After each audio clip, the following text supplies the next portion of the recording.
We survive by assuming danger has a face we can recognize, but the most terrifying predators do not lurk in the shadows. They walk among us, hiding behind synthetic masks, surgical alterations, and stolen lives. When the monster next door wears the perfect face of a friend, how can we ever trust our own eyes?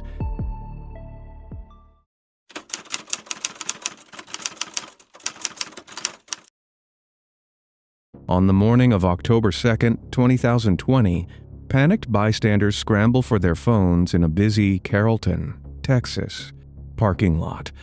They recount a terrifying identical sequence of events to emergency dispatchers.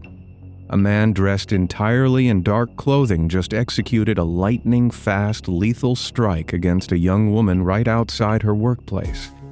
The witnesses describe the fleeing assailant as a black male, directing responding officers toward a black sport utility vehicle tearing out of the complex. First responders rush onto the asphalt, but the young woman succumbs to catastrophic trauma before paramedics can stabilize her. The local police department initiates a massive dragnet for a very specific suspect profile, unaware they are chasing a phantom. The perpetrator driving away in that black vehicle wears a mask woven from sheer malice, manipulating the very fabric of reality to hide in plain sight. The sprawling suburban landscape of North Texas pulses with the steady rhythms of everyday life, defined by manicured lawns, shimmering concrete grids, and the persistent hum of central air conditioning units. Alyssa Burkett thrives within this structured environment. At 24 years old, she carries the heavy responsibilities of an apartment property manager with remarkable grace. Her daily environment centers around a busy leasing office, a place characterized by ringing telephones, stacks of tenant paperwork, and the constant coming and going of residents. She navigates these professional demands while maintaining a warm, approachable demeanor for everyone who walks through the glass double doors. However, her true anchor in life exists miles away from the filing cabinets and property inspections. Alyssa is the devoted mother of a 1-year-old daughter. Her entire universe revolves around providing a safe, nurturing home for her child. She structures her schedule around feeding times, daycare drop-offs, and quiet evenings spent reading stories in the soft glow of a nursery lamp. Every decision she makes, every extra hour she works, serves the singular purpose of building a secure future for her little girl. Friends and family admire her resilience, often noting how she balances the grueling demands of single motherhood with a taxing corporate career. Yet behind the welcoming smile and the pressed professional attire, a profound shadow looms over Alyssa. She is locked in a bitter custody dispute with her former boyfriend, a man named Andrew Beard. The legal battle drains her emotional reserves and forces her to navigate a labyrinth of court filings, mediation appointments, and tense communications. Custody conflicts inherently breed stress, but the dynamic between Alyssa and Andrew carries an undercurrent of escalating hostility. She confided in her close circle about her mounting anxiety, expressing genuine fear regarding his unpredictable behavior and relentless desire for control. The safe haven of her home feels fragile under the weight of these ongoing legal threats. She alters her daily routines, checking over her shoulder in grocery store aisles and staring into her rearview mirror during her evening commutes. The fear gnaws at her peace of mind, transforming ordinary moments into exercises in hypervigilance. She installs extra locks on her doors and keeps her cell phone within arm's reach at all times. Despite this invisible psychological warfare, Alyssa refuses to let the dread consume her outward life. She compartmentalizes the terror, ensuring her 1-year-old daughter never witnesses the trembling hands or the sleepless nights.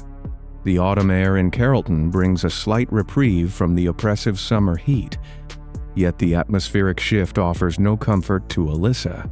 September transitions into October, and the legal maneuvers in the family court system reach a fever pitch. The paperwork detailing visitation schedules and parental rights transforms from bureaucratic formalities into literal battle lines drawn between two fractured lives. Alyssa walks a tightrope every single day, trying to project absolute authority at the apartment leasing office while managing a crushing sense of vulnerability. She documents every hostile interaction, gathering evidence to present to the family court judge. Her support system rallies around her, offering words of encouragement and promising that the legal ordeal will find a conclusion. She holds on to the hope that the justice system will protect her and grant her the peace necessary to raise her child without fear. She prepares for the upcoming weekend, organizing her professional tasks so she can dedicate her days off entirely to her daughter. The final hours of her normal life tick away in the quiet, mundane moments of a Thursday evening. She lays out her professional clothes for the next morning, packs her bags, and double-checks the deadbolts on her front door. She falls asleep, unaware that a theatrical nightmare is already setting its sights on her workplace. The sun rises on Friday, October 2nd, 2020. Casting long shadows across the vast asphalt parking lot of the Carrollton apartment complex.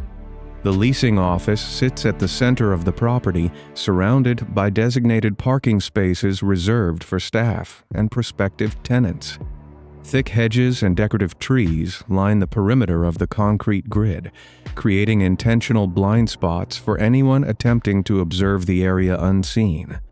Alyssa drives her vehicle onto the property, navigating the familiar turns past the residential buildings before pulling into her usual spot. She shifts the car into park, turns off the ignition, and gathers her purse and keys from the passenger seat. The morning air feels crisp as she opens her car door, expecting nothing more than another routine shift of managing tenant complaints and signing leases. She steps out onto the pavement, her mind focused on the immediate tasks waiting for her behind the glass doors of the office. The physical distance between her parked vehicle and the safety of the building entrance spans only a few dozen yards. However, those few dozen yards become a lethal trap designed with terrifying precision. An assailant bursts from the concealment of the surrounding vehicles, closing the distance to Alyssa before she can process the sudden movement. The attacker moves with calculated robotic efficiency, leaving no room for a plea or an escape. The ambush unfolds in a matter of seconds, shattering the morning quiet with a rapid succession of horrific violence. The assailant unleashes a coordinated barrage of fatal ballistic strikes and severe sharp force trauma against the young mother. Alyssa stands absolutely no chance against the overwhelming, sheer brutality of the surprise attack. The perpetrator strikes with a cold, mechanical focus, ensuring the catastrophic injuries inflict maximum irreversible damage. Horrified residents and passing commuters freeze in their tracks, their eyes wide in disbelief as they witness the daytime atrocity. The assailant wastes no time checking the surroundings, pivoting sharply away from the fallen victim the moment the strike concludes. The attacker sprints toward a black sport utility vehicle idling nearby, the heavy doors slamming shut with a metallic thud. The engine roars to life, and the vehicle accelerates violently out of the parking lot, tires squealing against the concrete.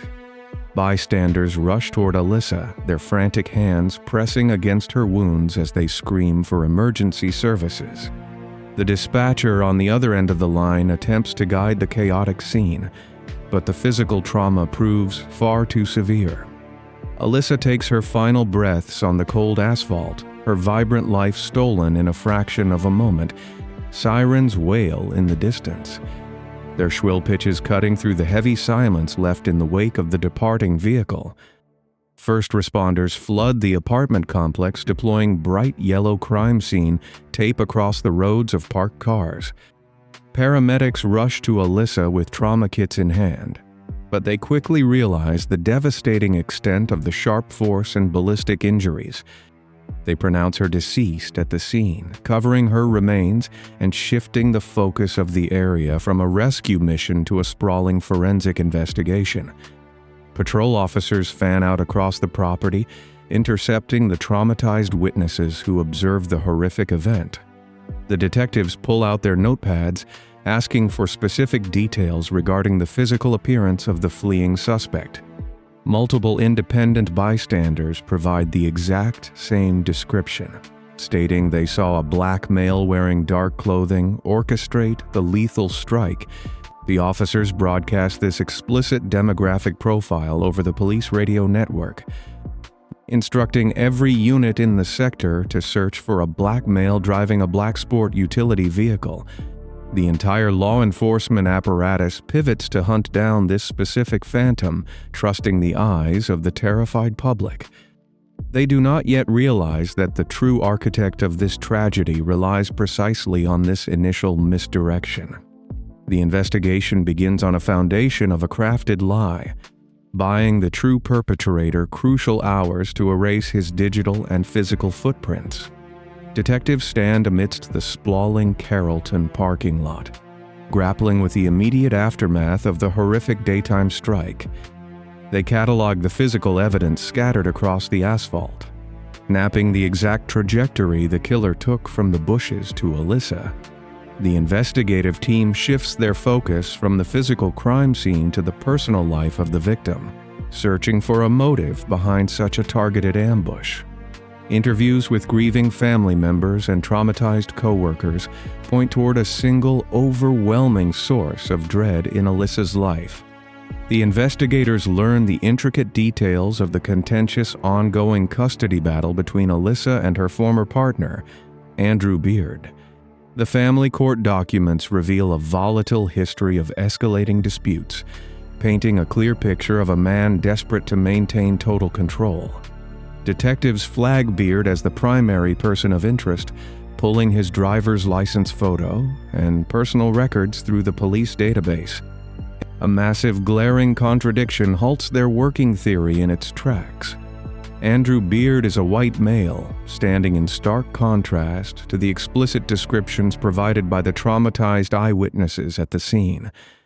Every single bystander swore they watched a black man execute the fatal strike and flee in the dark sport utility vehicle. This glaring physical discrepancy forces the detectives to question the reliability of the eyewitness accounts and the true nature of the threat. They face a critical investigative crossroads, balancing the undeniable history of domestic hostility against the concrete visual testimony of multiple independent citizens. Law enforcement protocols dictate following the physical evidence, prompting the team to dive deeper into the mechanics of the ambush itself. Crime scene technicians return their absolute focus to the silver vehicle Alyssa drove to work that fateful morning. They secure the perimeter around the car, initiating a methodical, inch-by-inch forensic examination of the exterior panels and the undercarriage.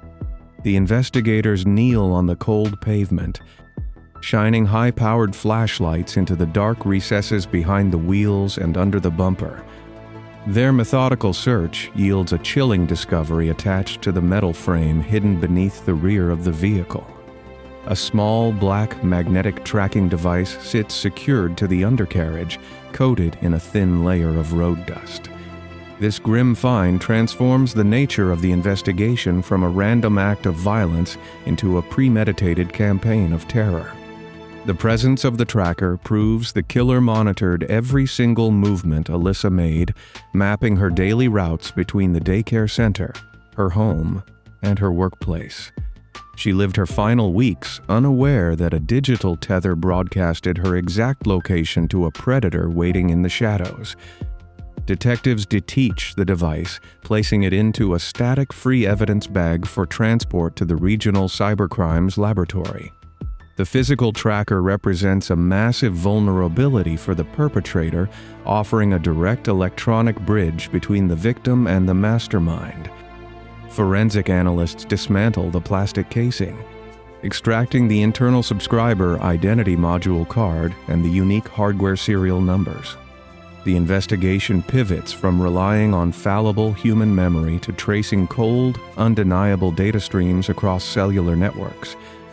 Digital forensic specialists draft emergency subpoenas, delivering them to the major telecommunications companies operating the cellular network.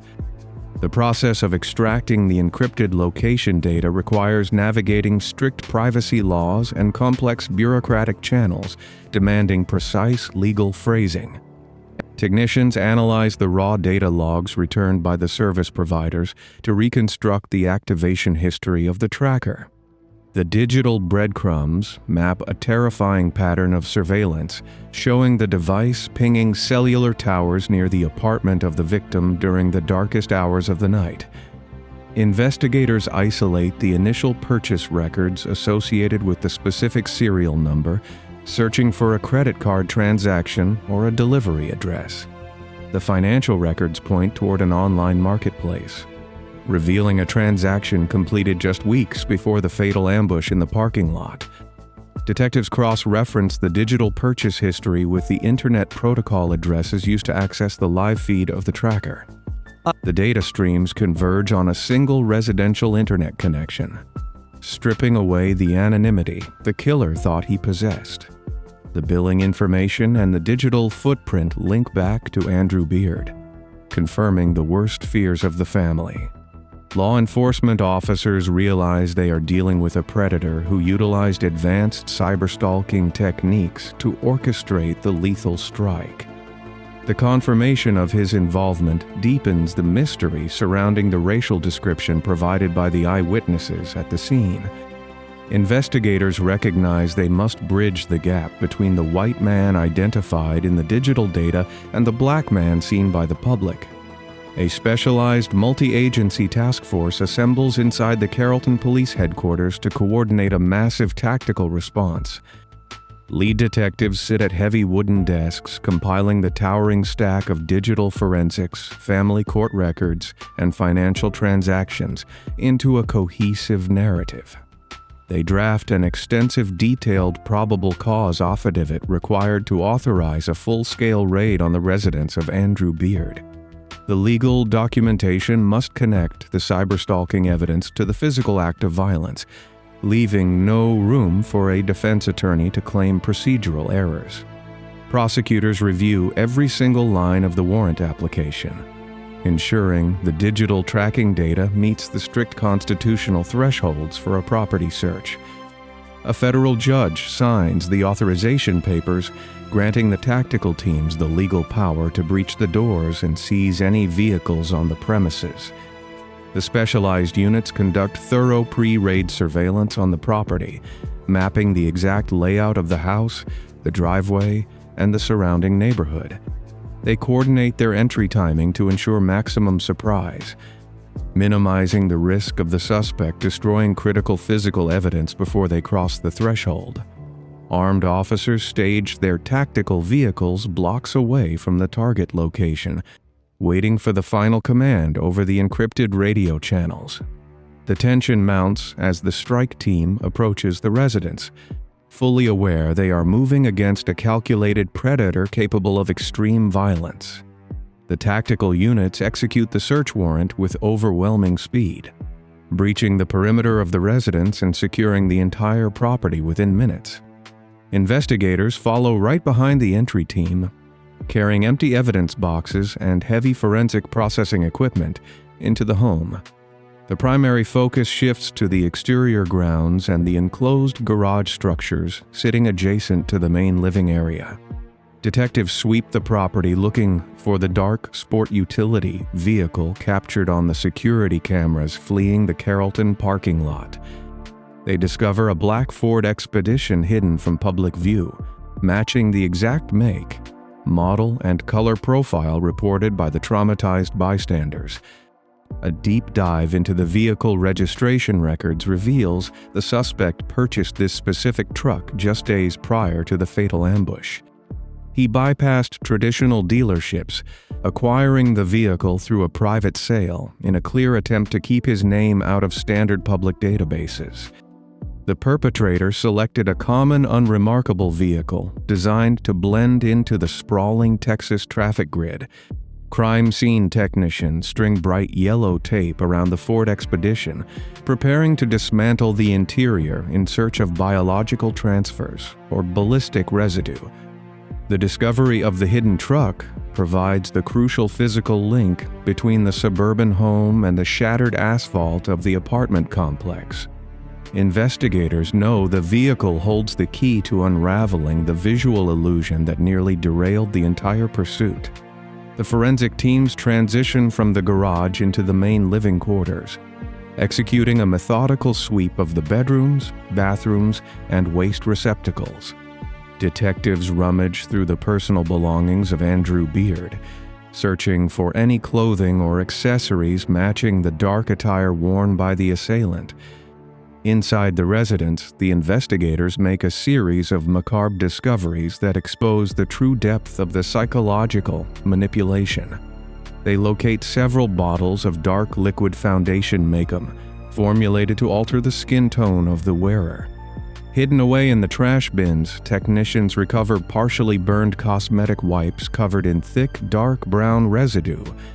The chemical composition of the residue matches the liquid foundation, proving someone attempted to destroy the evidence of a profound physical transformation.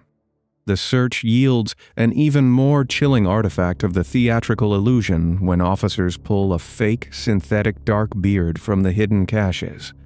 The pieces of the terrifying puzzle snap into place, revealing the monstrous reality behind the eyewitness accounts.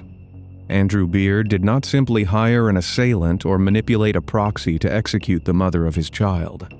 He applied layers of dark cosmetics, attached the synthetic facial hair, and donned dark clothing to transform his entire physical identity. The white mastermind walked into the daylight wearing a stolen face, weaponizing racial profiling to orchestrate a diversion and frame an innocent demographic for his atrocity. The investigators stand amidst the discarded makeup and burned wipes, grasping the sheer, calculating malice required to look a victim in the eyes while hiding in plain sight. The scattered items recovered from the suburban home form a terrifying mosaic of calculated deception. Detectives arrange the bottles of dark liquid foundation upon the metal evidence tables at the Carrollton Police Headquarters. They place the synthetic facial hair next to the charred cosmetic wipes. The fragmented pieces of the investigation merge into a single, horrifying reality. Andrew Beard orchestrated a lethal strike against the mother of his child. He hid behind a fabricated racist caricature. He utilized the dark cosmetics to obscure his natural skin tone. He turned his own face into a weapon of mass misdirection. The perpetrator attached the fake beard to complete the disguise. He ensured his physical profile matched a specific demographic unconnected to the domestic dispute. This elaborate costume allowed a white man to walk across a crowded parking lot unseen. He approached his target without triggering a single immediate alarm. Alyssa spent her final moments staring into the eyes of a masked predator. She remained unaware that the father of her child stood inches away from her face. He leveraged societal biases to build a perfect alibi. He trusted that traumatized witnesses would focus on the superficial disguise. The entire plan relied on the predictability of the police response. He anticipated a massive dragnet focused on a phantom black male suspect. The theatrical illusion worked for a brief period. Innocent citizens dialed emergency services to report a demographic falsehood. The law enforcement apparatus wasted precious hours chasing a ghost. The true perpetrator drove back to his suburban sanctuary to scrub the dark makeup from his skin. He washed away the physical evidence while a family shattered in the distance, armed with an overwhelming mountain of physical and digital proof. The federal task force moves with sudden force to apprehend the architect of this monstrous deception.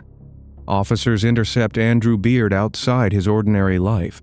They place him in heavy steel cuffs. They strip away the illusion of absolute control he maintained throughout the family court battles. He sits inside a sterile interrogation room.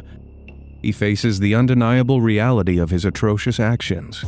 Investigators lay out the cellular tracking data across the desk. They present the hidden vehicle purchase records and the recovered cosmetic materials. They leave no room for a fabricated defense. The sheer arrogance of the perpetrator crumbles under the weight of the methodical forensic reconstruction. Federal prosecutors take control of the sprawling case, elevating the charges to reflect the sophisticated use of digital technology in the attack.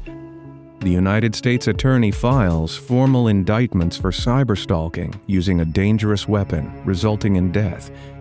This specific federal statute carries massive penalties, reflecting the extreme premeditation involved in the use of the magnetic tracking device. Faced with an inescapable wall of digital surveillance logs and cosmetic evidence, Andrew Beard abandons his charade. He stands before a federal magistrate and enters a plea of guilty. The court proceedings highlight the tragic failures of the family court system to recognize the escalating danger. Alyssa begged for protection for months, documenting the erratic behavior and the relentless harassment. The civil system treated the situation as a standard custody dispute, ignoring the glaring red flags of a lethal obsession. This bureaucratic blind spot allowed a predator to remain free to plan his theatrical ambush. In May 2023, a federal judge sentences him to 43 years in a federal penitentiary. The heavy doors of the prison system slam shut on the architect of the Carrollton tragedy. The pursuit of justice does not conclude with the incarceration of Andrew Beard. Federal investigators continue digging through the digital communication logs, uncovering the most chilling layer of the entire plot. They extract thousands of encrypted text messages and internet search histories from the devices seized during the initial raid. The data reveals that Beard did not act alone in his campaign of terror against Alyssa. His fiancée, a woman named Holly Elkins, emerges from the digital shadows as the true mastermind behind the atrocity. The investigation exposes Elkins as a manipulative puppet master. She orchestrated a campaign of severe psychological torture, directing Beard to plant illegal drugs in the vehicle belonging to Alyssa. Elkins sought to destroy the reputation of the devoted mother to secure full custody of the young child for herself and Beard.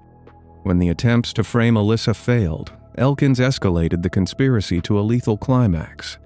She purchased the dark makeup, secured the shotgun ammunition, and provided the synthetic Beard used in the disguise. She constructed the racist caricature and pushed her partner to execute the final devastating act. Federal agents arrest Holly Elkins, charging her with conspiracy to commit cyberstalking resulting in death. She faces a jury of her peers, forced to listen as prosecutors detail her profound malice and calculated deception.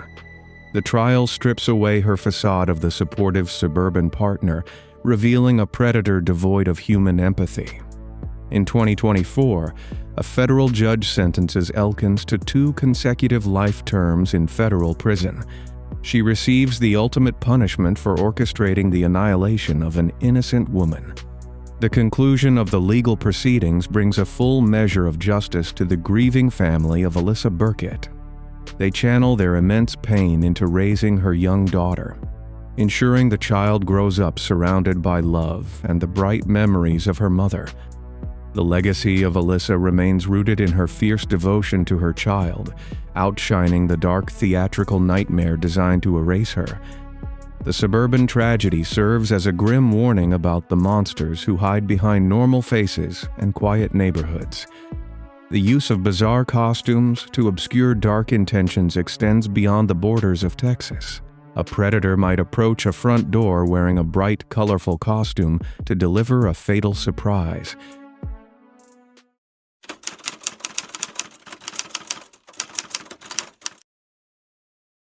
The morning sun beats down on the pristine driveways of Wellington, Florida. In May of 1990, the heavy humidity hangs over an affluent residential block where private aircraft sit parked outside lavish estate homes. A white Chrysler LeBaron turns onto the quiet residential street, its tires crunching softly against the immaculately paved asphalt. A figure emerges from the driver's side door, stepping onto the manicured lawn. The individual wears a bright orange wig, a bulbous red nose, and a painted, exaggerated smile. In one hand, the costumed visitor grips a bouquet of white carnations and 2 foil balloons. In the other hand, concealed from view, rests a loaded firearm. The figure approaches the heavy wooden front door of a luxurious house and rings the bell. Seconds later, the door opens, and the bright, festive facade gives way to a deafening concussive blast that shatters the morning silence forever. The Aero Club community stands as an isolated fortress of wealth and exclusivity in the western reaches of Palm Beach County. Miles of gated fences and private security patrols separate the neighborhood from the bustling public highways of South Florida. The sprawling subdivision features a unique architectural layout designed specifically for aviation enthusiasts. Wide, reinforced taxiways connect directly to the driveways of the residential properties, allowing homeowners to park small airplanes mere feet from their front porches. The humid air constantly carries the faint hum of single-engine aircraft taking off from the private central runway. Marlene Warren, a 40-year-old businesswoman, resides in one of these opulent 2-story homes. She possesses a sharp mind for real estate and manages a highly profitable portfolio of rental properties scattered across the county. Her days demand strict organization and constant communication with tenants, contractors, and local officials.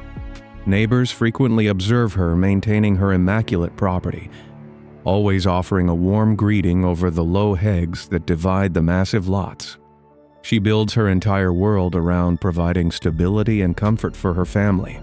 Marlene shares this massive estate with her husband, Michael Warren, and her son from a previous marriage. Michael, who operates a lucrative used car rental agency and sales lot called Bargain Motors, located 20 miles east in the denser commercial district of West Palm Beach.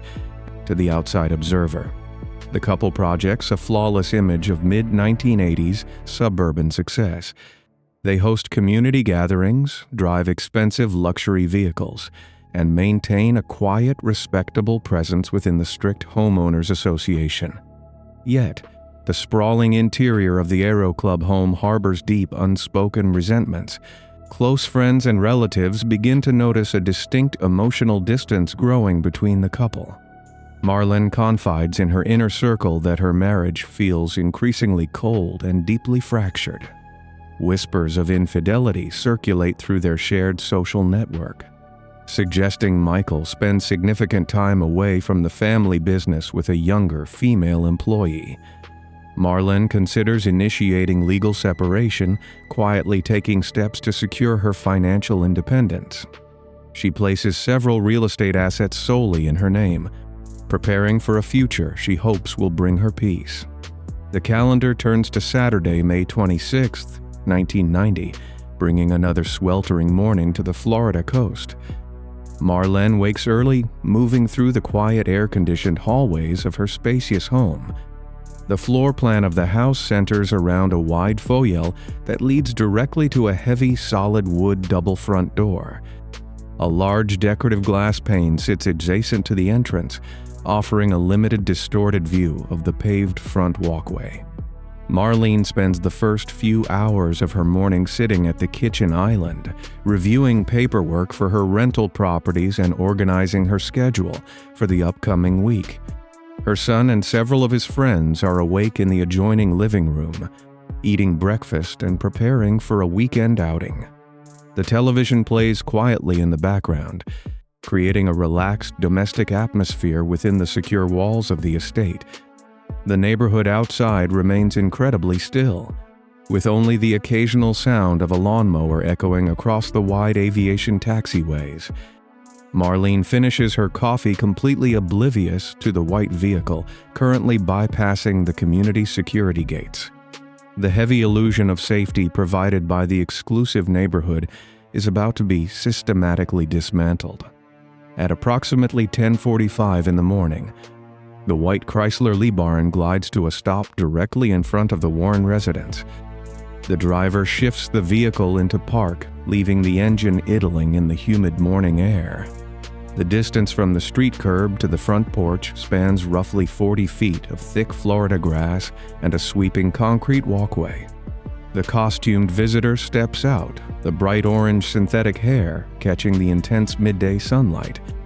Painted white makeup covers the entirety of the individual face, accented by high arched eyebrows and a wide, unnatural red smile. The figure walks with a steady, deliberate pace up the concrete path, clutching a floral arrangement of white carnations in the left hand. 2 silver foil balloons bob erratically in the light breeze, one bearing the printed phrase, "You are the greatest." The heavy footsteps echo against the brick facade of the porch as the figure reaches the front landing. A gloved hand extends forward and presses the illuminated doorbell. Inside the house, the chime rings out, prompting Marlene to rise from the kitchen counter and walk the 20 feet down the hallway toward the Folo. Marlene approaches the solid wood door, peering briefly through the adjacent glass pane to see the bizarre, brightly colored visitor standing on her porch. Surprised but assuming the delivery is a festive surprise from an acquaintance, she turns the deadbolt and pulls the heavy door inward. The clown stands perfectly silent on the threshold, offering the carnations and balloons forward with a stiff, outstretched arm. Marlene smiles, genuinely amused by the unexpected gesture, and reaches out with both hands to accept the gifts. As her fingers close around the stems of the flowers, the costumed figure smoothly raises their right hand. A dark metallic glint reveals a small caliber firearm, previously concealed against the side of the clown suit. The visitor levels the weapon directly at Marlene and pulls the trigger. A deafening crack shatters the quiet Folo, dropping Marlene immediately to the tiled floor. Her son and his friend, startled by the explosive sound, sprint from the living room into the hallway. The costumed attacker does not run instead, turning away with chilling composure. The figure calmly walks back down the 40-foot concrete path, climbs into the idling Chrysler LeBaron, and accelerates smoothly out of the neighborhood. Panic consumes the Warren household as the young men frantically dial the emergency services dispatch center. Sirens pierce the serene atmosphere of the Aero Club community within minutes, as Palm Beach County Sheriff deputies and paramedics descend upon the property. First responders find the Furo transformed into a chaotic scene, scattered with white carnation petals and the lingering smell of gunpowder. Paramedics rush the gravely injured woman to the trauma center at Palm Beach Gardens Medical Center, initiating extreme life-saving protocols. Law enforcement immediately attempts to establish a perimeter around the vast western suburbs. However, the lack of centralized security cameras at the gates allows the white vehicle to vanish into the dense Florida traffic without a trace. Despite the relentless efforts of specialized surgical teams, the catastrophic internal damage proves too severe. 2 days later, Marlene Warren succumbs to her injuries, permanently closing the door on her dreams of independence. News of the bizarre daylight assault explodes across regional and national media outlets within hours.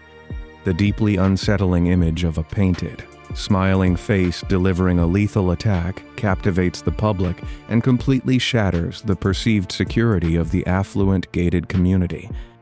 Detectives from the Palm Beach County Sheriff Office initiate an exhaustive canvass of the Aero Club community mere hours after the fatal encounter. The isolated nature of the neighborhood provides a highly controlled environment for forensic units to document the exact entry and exit routes of the perpetrator. Investigators meticulously measure the tire tracks left on the pristine concrete driveway, noting the precise wheelbase and tread pattern. Witness statements from the victim, son, and neighbors consistently describe the assailant fleeing in a white Chrysler LeBaron lacking a mandatory Florida license plate. Law enforcement quickly issues a regional bulletin directing patrol officers across South Florida to inspect commercial parking lots, abandoned properties, and highway rest stops. Detectives establish a dedicated command center within the precinct, assigning specialized teams to process the fragmented physical evidence left at the threshold of the Warren residence. Forensic specialists carefully collect the discarded white carnations and the 2 silver foil balloons, dusting the mylar surfaces for latent fingerprints. Investigators traced the specific balloons to a local Publix supermarket located roughly 5 miles from the crime scene. Store receipts and employee interviews confirm a female customer purchased the distinct arrangement less than 90 minutes before the fatal confrontation. However, the surveillance technology of 1990 offers no visual record of the transaction. Detectives recognize they must locate the getaway vehicle to establish a definitive physical link to the costumed attacker. The investigative momentum relies entirely on tracking the white sedan before the perpetrator can destroy the internal evidence. The pressure mounts as the humid Florida afternoon begins to wash away the initial trail. On May 30, 1990, a patrol officer spots a suspicious vehicle sitting abandoned in a Winn-Dixie supermarket parking lot in Royal Palm Beach. The commercial plaza rests exactly 8 miles northeast of the Aero Club gated community, completely accessible via a direct route down Southern Boulevard. Detectives secure the perimeter around the white 1990 Chrysler LeBaron, instantly noting that the vehicle matches the exact physical description provided by the eyewitnesses. A routine check of the vehicle identification number reveals a crucial administrative thread tying the car directly to the inner circle of the victim. The records indicate the sedan belongs to a fleet owned by a vehicle leasing agency, which had recently reported the specific car stolen. Investigators quickly trace the leasing contract back to Bargain Motors, the used car business operated by Michael Warren. Crime scene technicians tow the vehicle to a secure climate-controlled municipal garage to conduct an intense microscopic sweep of the interior cabin. The forensic team vacuums the upholstery, the floor mats, and the driver's side seat crevices, searching for any trace of the bizarre disguise. Analysts recover several bright orange acrylic fibers snagged on the synthetic fabric of the driver's seat. Furthermore, technicians discover a single strand of long brown human hair resting near the center console. Detectives carefully secure the hair and the artificial fibers into sterile evidence envelopes, logging them into the county vault. The physical location of the recovered vehicle and its direct connection to Michael Warren dramatically shifts the focus of the investigation toward his immediate associates. The bizarre pieces of the puzzle begin to form a highly targeted, localized picture. Following the discovery of the vehicle, detectives pivot their focus toward local specialty retail stores carrying theatrical makeup and costumes. Investigators draft a comprehensive list of businesses within a 30-mile radius of West Palm Beach, systematically dispatching plainclothes officers to interview proprietors. On May 28, detectives cross the threshold of Spotlight on Magic, a dedicated costume shop located in a busy commercial strip mall roughly 12 miles east of the crime scene. The store clerks vividly recall a specific transaction that occurred just 2 days before the fatal attack on Marlon Warren. 2 separate retail employees describe a woman entering the shop and inquiring about specialized clown apparel. The clerks report the customer purchased a distinct brightly colored clown suit, a synthetic orange wig, a bulbous red nose, and heavy white theatrical face paint. Investigators document the physical description provided by the store employees, noting it closely matches a 34-year-old woman named Sheila Keene. Sheila operates as a high-level employee at Bargain Motors, working directly under the supervision of Michael Warren. Rumors among the dealership staff suggest a clandestine romantic relationship exists between Michael and his subordinate, providing a powerful potential motive. Detectives present the retail clerks with a photographic lineup consisting of 6 similar-looking women. Both employees independently point to the photograph of Sheila Keene, identifying her as the individual who purchased the disguise. The circumstantial web tightening around the suspect appears robust, yet detectives understand they need undeniable physical proof to secure an arrest warrant. Law enforcement officially summoned Sheila Keene to the precinct for a formal recorded interview regarding her whereabouts on the morning of May 26th.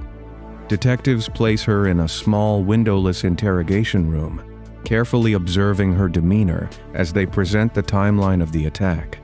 Sheila vehemently denies any involvement in the assault, calmly providing an alibi that places her far from the Aero Club community during the crucial morning hours. She insists she spent the morning driving alone to various locations searching for repossessed vehicles on behalf of Bargain Motors. Investigators attempt to verify her solitary claims, dispatching officers to check the specified tow yards and commercial lots without finding any corroborating witnesses. The investigative team cross-references her financial records and discovers that Michael Warren secretly pays the rent for Sheila Keene at a private apartment complex.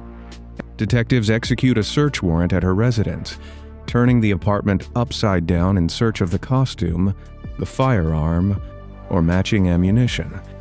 The search yields zero trace of the bright orange fabric, the white face paint, or the small caliber weapon used in the attack.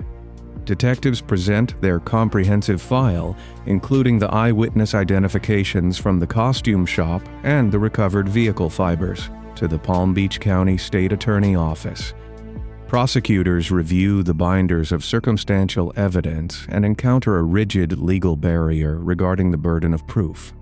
The forensic science of 1990 lacks the capability to extract genetic markers from a rootless strand of hair. Without definitive biological evidence placing Sheila inside the costume or the vehicle, prosecutors refuse to authorize a criminal indictment. The massive momentum built by the detectives crashes violently against the limitations of forensic technology. The refusal of the state attorney to press charges forces the active investigation into a state of bureaucratic paralysis. Detectives continue to monitor the movements of Michael Warren and Sheila Keene throughout 1991, dedicating hundreds of hours to surveillance operations. Investigators uncover a massive criminal enterprise at Bargain Motors involving widespread odometer tampering, extortion, and rampant insurance fraud. Law enforcement executes a massive raid on the car lot in 1992, successfully prosecuting Michael Warren for multiple severe financial crimes. The state sends Michael to a federal correctional facility for a span of 4 years, completely dismantling his lucrative used car business in the process. However, this financial conviction does nothing to advance the primary investigation into the fatal attack on his wife. The original cold case detectives meticulously organized the physical evidence, placing the orange acrylic fibers, the brown hair, and the crime scene photographs into heavy cardboard storage boxes. Property room clerks seal the boxes with tamper-evident red tape and assign them a specific alphanumeric code on the towering metal shelves of the county evidence vault. Law enforcement personnel initiate annual reviews of the file in 1995 and 1998, hoping for new witness testimony. Each sequential review ends with detectives returning the sealed boxes to the dark, climate-controlled archives. The case slowly transforms into a local legend, a chilling cautionary tale discussed quietly among the residents of the Aero Club community. The precise identity of the costumed visitor remains locked away in the sterile confines of the evidence room, waiting for scientific advancement to catch up with the hidden truth. The system completely fails the Warren family, allowing the primary suspect to walk free and unbothered. Following his release from federal custody in 1997, Michael Warren reconnects with Sheila Keene, and the two slowly orchestrate a permanent departure from the state of Florida. The couple quietly liquidates their remaining local assets, deliberately cutting ties with the community that harbors deep suspicions about their past. In 2002, the pair travels to Las Vegas, Nevada, to legally formalize their relationship through a private marriage ceremony. The newly wedded couple relocates over 800 miles north, settling in the serene, mountainous environment of Washington County, Virginia. The geographical distance provides a heavy buffer against the lingering shadows of the Palm Beach County cold case. They purchase a large, comfortable suburban home in the quiet town of Abingdon, fully immersing themselves in a tranquil residential routine. Michael and Sheila acquire a local drive-in restaurant named the Purple Cow, located directly on a busy commercial thoroughfare. The establishment serves traditional American fast food, attracting a steady, loyal customer base of local families and passing travelers. Sheila manages the daily operations of the kitchen, frequently interacting with patrons from behind the ordering counter. The local residents view the couple as hard-working, friendly entrepreneurs, completely unaware of the chilling historical timeline left behind in the Florida heat. Sheila Keene Warren operates the fryers, balances the cash registers, and greets the local youth with a warm, welcoming demeanor. She completely sheds her former identity, successfully hiding a terrifying reality behind the mask of a perfectly normal, productive citizen for the next 15 years. The perfect suburban facade stands entirely unchallenged as the biological evidence rests undisturbed in a Florida locker. The calendar advances to the year 2017, marking 27 years since the fatal encounter at the Aero Club estate.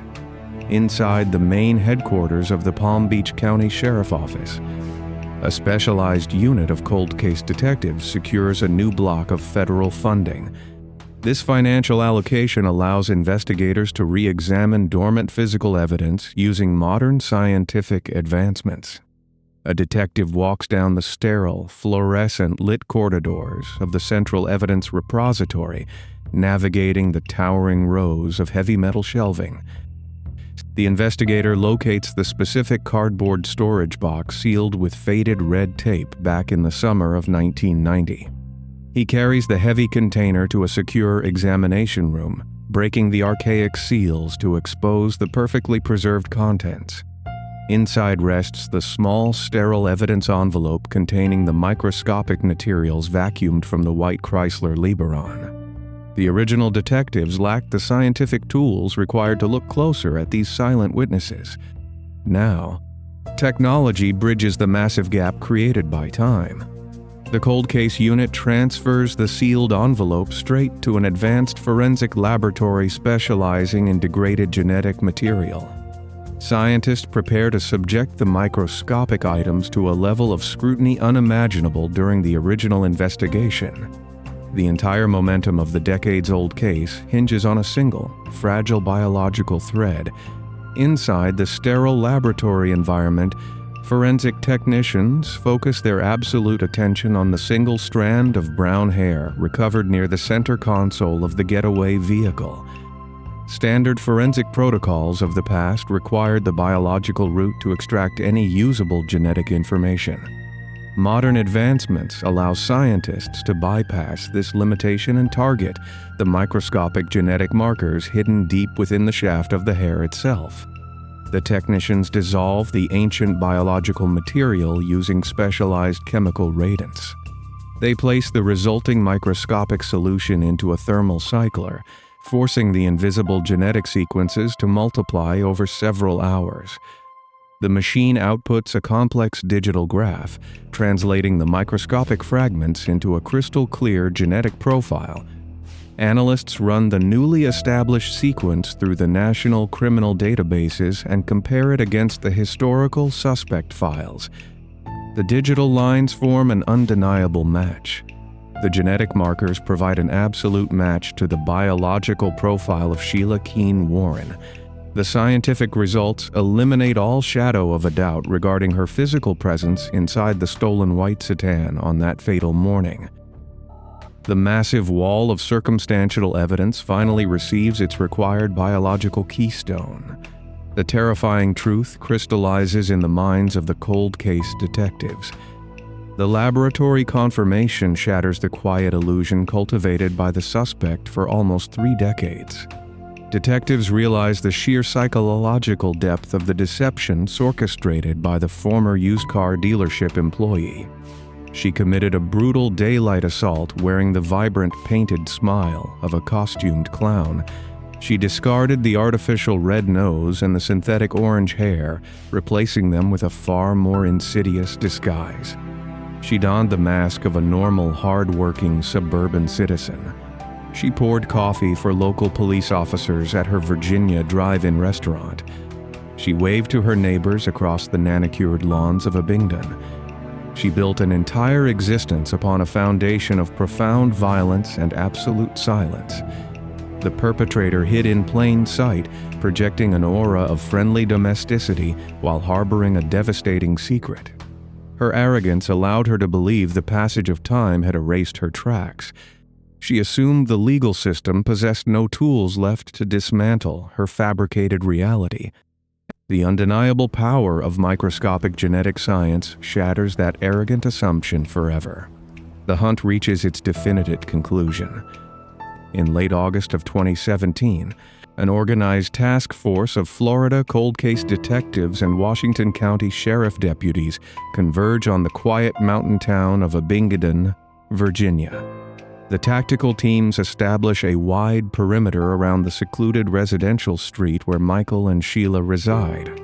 Under the heavy canopy of the Appalachian foothills, law enforcement officers move with strict discipline toward the property.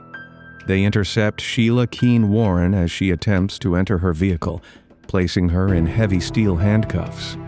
The metallic click of the restraints echoes through the morning air, severing her permanent ties to her peaceful suburban existence. The arrest blindsides the local community, leaving neighbors staring in sheer disbelief as authorities load the friendly restaurant manager into a marked patrol cruiser. Extradition protocols transport the suspect hundreds of miles south to face first-degree homicide charges in a Florida courtroom. The heavy steel doors of the Palm Beach County Detention Center close behind her, forcing her to confront the grim reality she evaded for 27 years. The family of Marlon Warren receives the long-awaited phone call, feeling a fragile sense of hope that the justice system will deliver a righteous verdict. The path to legal closure appears clear and unobstructed. The promise of a severe legal resolution deteriorates into a grueling bureaucratic nightmare. Defense attorneys initiate an aggressive multi-year legal campaign to suppress the historical evidence and delay the judicial proceedings. The massive backlog of cases within the Florida court system compounds the agonizing wait for the victim family. The calendar turns to the year 2023, marking another 6 years of exhausting legal battles and endless preliminary hearings. Prosecutors face a stark reality regarding the unpredictable nature of presenting a 33-year-old case to a modern jury. To guarantee a definitive conviction, the state offers a highly controversial plea agreement. Sheila Keene Warren accepts the deal, entering an official guilty plea in open court to second-degree homicide. The presiding judge issues a sentence of 12 years in a state correctional facility. The public assumes this verdict guarantees the perpetrator will spend the final chapter of her life behind concrete walls. Yet, an infuriating legal loophole exists within the jurisdictional framework. Because the lethal encounter occurred in the year 1990, the court must apply the rigid sentencing guidelines active during that specific era. The statutory rules of 1990 Florida law grant massive automatic credit for time served while awaiting trial, alongside generous deductions for basic institutional compliance. These archaic legal provisions carve away the vast majority of the 12-year sentence before the ink on the plea agreement even dries. In November of 2024, less than 18 months after her official conviction, the state processes the release paperwork, the heavy iron gates of the prison swing open, and Sheila Keene Warren steps back into the free world. Despite entering a guilty plea on the official judicial record, she uses her freedom to proclaim her complete innocence to the media. She attributes her conviction to state coercion, refusing to offer a single shred of remorse or closure. The rigid protocols of the past allow a calculated predator to bypass the severe consequences demanded by a modern society. The family of Marlon Warren watches the system fail them a second time, leaving them holding a bitter, fractured imitation of justice. The nightmare concludes not with a righteous triumph, but with an echoing silence that will haunt the Florida coast forever.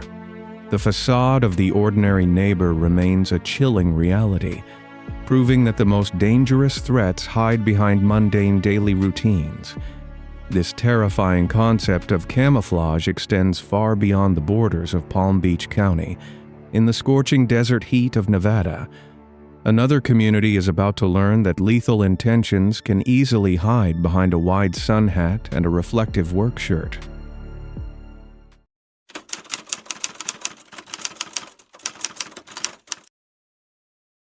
In September 2022, the scorching desert sun beats down on a quiet, affluent Las Vegas neighborhood. Across a pristine suburban street, a security camera captures a highly bizarre, chilling sequence of events. A figure steps into the frame, completely obscured by an enormous straw sun hat and a bright, reflective orange construction shirt. The disguised individual paces methodically down the side of a secluded residence, melting into the shadows of the yard, simply lying in wait. Minutes later, the homeowner steps outside, stepping right into a sudden devastating physical assault that silences a legendary city voice forever. The attacker vanishes back into the neighborhood, leaving law enforcement to stare at the digital footage, hunting a phantom hiding behind a crude makeshift landscaper disguise. Jeff German is a legendary relentless force in the city of Las Vegas, dedicating 40 years of his life to unearthing the dark underbelly of a neon empire.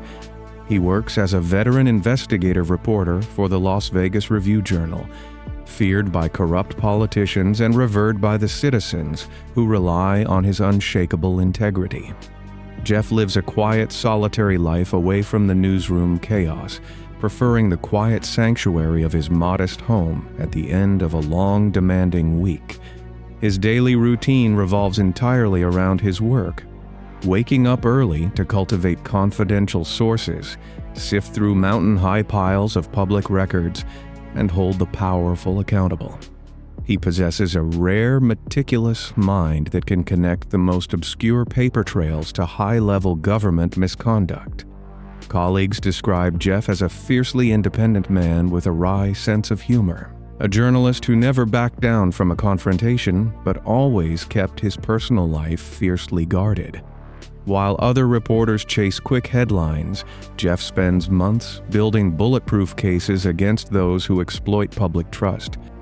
His home is his fortress, a quiet place where he rests his mind and plans his next move against the city's untouchable elite. He loves his routine, loves the pursuit of truth, and believes deeply that his work shields the vulnerable from predatory authorities. He has no idea that his unyielding dedication to the truth is about to intersect with a deeply unhinged, arrogant bureaucrat. In the months leading up to the tragedy, Jeff German sets his sights on a particularly toxic government office nestled deep within the local bureaucracy. He begins receiving quiet, desperate pleas from employees working under Clark County Public Administrator Robert Tells, an elected official responsible for securing the estates of the deceased. Jeff thoroughly charts the office's inner workings by interviewing terrified employees who depict an environment dominated by hostility, intimidation, along with deep psychological abuse. Armed with verified facts and undeniable testimonies, Jeff publishes a series of devastating high-impact articles in the Las Vegas Review-Journal. The reports lay bare the dysfunction within the department, detailing allegations of a completely inappropriate relationship between Robert Tells and a subordinate staff member. The undeniable paper trail and employee testimonies deal a fatal blow to the political aspirations of the arrogant public administrator. As a direct result of the relentless reporting, Robert Tells loses his primary election in June 2022, effectively destroying his carefully crafted public image and ending his career in public service. The disgraced official stews in a toxic mixture of humiliation and fury, watching his life unravel in real time while placing all the blame on the veteran journalist. Meanwhile, Jeff German simply moves forward, compiling even more records and preparing a follow-up story on the ousted administrator. He views the backlash from the politician as standard noise. an occupational hazard that comes with holding a public official accountable. He remains completely unaware of the dangerous resentment festering just miles away from his peaceful suburban home. On the morning of Friday, September 2nd, 2022, the searing Las Vegas heat begins to rise, casting long, harsh shadows across the quiet residential street where Jeff German lives. The suburban layout features wide driveways, low cinder block walls, and narrow side gates leading to private enclosed backyards. Sometime around mid-morning, Jeff opens his front door and steps outside into the sweltering air, likely to investigate a strange noise or handle routine yard work. He walks down the paved side path of his house, a narrow corridor bordered by the exterior wall and a wooden fence, entirely cut off from the view of the main street. Without warning, a figure emerges from the concealed corner, dressed in the oversized straw sun hat and the bright orange reflective shirt. The confrontation is abrupt, immediate, and utterly devastating. The disguised assailant launches a relentless, sharp, force assault against the veteran journalist, overwhelming him before he can call for help or retreat to the safety of his home. The quiet solitude of the side yard becomes a trap, muffling the chaotic struggle from any neighbors who might be passing by on the sidewalk. Jeff sustained severe, irreversible injuries during the ambush, ultimately collapsing on the concrete path alongside his house. The attacker quickly turns and flees the property, leaving the revered reporter hidden behind the fence, obscured from the public eye. The neighborhood remains completely silent, the scorching desert sun beating down on a scene of unfathomable cruelty, while the architect of the ambush slips away into the suburban sprawl. The profound tragedy remains hidden for an entire day, as the intense summer heat bakes the concrete around the lifeless scene. It is not until the following morning, Saturday, September 3rd, that the true horror is finally uncovered by a concerned citizen. A neighbor notices an unresponsive figure lying in the side yard of the property and immediately contacts emergency services, setting off a massive coordinated response. First responders arrive at the quiet suburban home, expecting a medical emergency, only to make a grim, deeply unsettling discovery. The responding paramedics quickly ascertain that the individual has met a violent, permanent end, prompting an immediate call to the Las Vegas Metropolitan Police Department. Crime scene analysts and seasoned homicide detectives descend upon the residential block, securing the perimeter with yellow tape and establishing a command post in the sweltering heat. The atmosphere shifts from routine investigation to high alert urgency the moment the detectives identify the victim as Jeff German. The loss of a high-profile, deeply respected journalist sends a massive shockwave through the highest levels of city leadership and law enforcement. The commanding officers recognize that any attack on an investigative reporter carries profound implications, raising terrifying questions about organized retaliation and deeply entrenched corruption. Detectives immediately begin a meticulous grid search of the surrounding streets, knocking on doors and requesting access to every single home security camera in the vicinity. They know that uncovering the identity of the phantom in the orange shirt is the only way to piece together the final, terrifying moments of a man who spent his life exposing the truth. The investigation into the tragic demise of the legendary journalist begins with a painstaking house-by-house canvass of the sprawling Las Vegas suburb. Homicide detectives establish a massive digital dragnet, mapping out a 2-mile radius around the crime scene to secure every available frame of security footage. The physical layout of the neighborhood presents a significant challenge, featuring winding streets, numerous blind spots, and heavy daytime shadows cast by mature desert landscaping. Investigators spend 48 hours sitting in darkened mobile command centers, staring at low-resolution video feeds in a desperate search for a phantom. They isolate the chilling clips showing the suspect pacing the perimeter of the property in the massive straw sun hat and the bright orange reflective shirt. The disguise completely conceals the physical features of the assailant, hiding their age, race, and gender behind the crude uniform of a municipal landscaper. Realizing the urgent need for community assistance, the Las Vegas Metropolitan Police Department makes a strategic decision to release the security images to the national media. The broadcast of the bizarre, heavily disguised figure sends a wave of profound unease through the community, instantly generating a massive influx of civilian tips. Dispatchers work around the clock, fielding hundreds of phone calls, following up on reports of suspicious gardeners and discarded orange construction gear across the valley.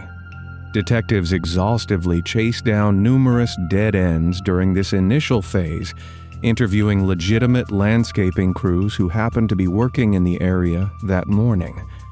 Several promising leads completely fizzle out when the alibis of local contractors are verified through timesheets and global positioning system tracking data. The sheer volume of false sightings threatens to overwhelm the task force, forcing commanders to relocate resources just to manage the influx of unverified information. The immense pressure from city officials weighs heavily on the investigative team, knowing a predator remains entirely free to strike again. While patrol officers manage the flood of civilian tips, forensic video analysts retreat to the laboratory to expand the timeline of the digital dragnet. They map the exact escape route by synchronizing the timestamps from a dozen different residential doorbell cameras located along the surrounding blocks. The analysts trace the disguised figure walking briskly away from the secluded side yard, cutting across a wide public park, and turning onto an adjacent residential street. At this precise geographic intersection, roughly half a mile from the crime scene, the suspect abruptly vanishes from the pedestrian camera feeds. Investigators pivot their focus to the street traffic, scrutinizing the vehicles passing through that specific intersection during the narrow time window of the escape. A distinct, highly specific detail emerges from the background of a high-definition traffic camera mounted on a nearby traffic light pole. Analysts identify a maroon GMC Yukon pulling away from the curb, moving erratically through the quiet residential streets before merging onto a main arterial road. The vehicle features unique aftermarket modifications, including dark-tinted windows, specific chrome detailing on the door handles, and a distinct roof rack configuration. Detectives freeze the frames and run the physical characteristics of the sport utility vehicle through the state vehicle registry, hoping to narrow down the pool of potential suspects. The lack of a visible license plate on the grainy footage creates a massive investigative hurdle, temporarily stalling the momentum of the digital track. Law enforcement decides to release the images of the maroon vehicle to the public, adding another crucial piece of the puzzle to the ongoing media campaign. They urge citizens to scour their own neighborhoods for the specific vehicle, hoping the distinctive chrome trim will trigger a memory. The quiet streets of Las Vegas become a massive search grid, with residents and professionals alike hunting for the maroon anomaly. Across the city, the atmosphere inside the newsroom of the Las Vegas Review-Journal remains heavy with a profound sense of grief and undeniable outrage. The colleagues of the fallen journalist refuse to simply wait for official police updates, choosing instead to deploy their own formidable investigative skills. Reporters compile a comprehensive list of individuals who harbored deep, documented grievances against the fearless writer, focusing entirely on recent exposes.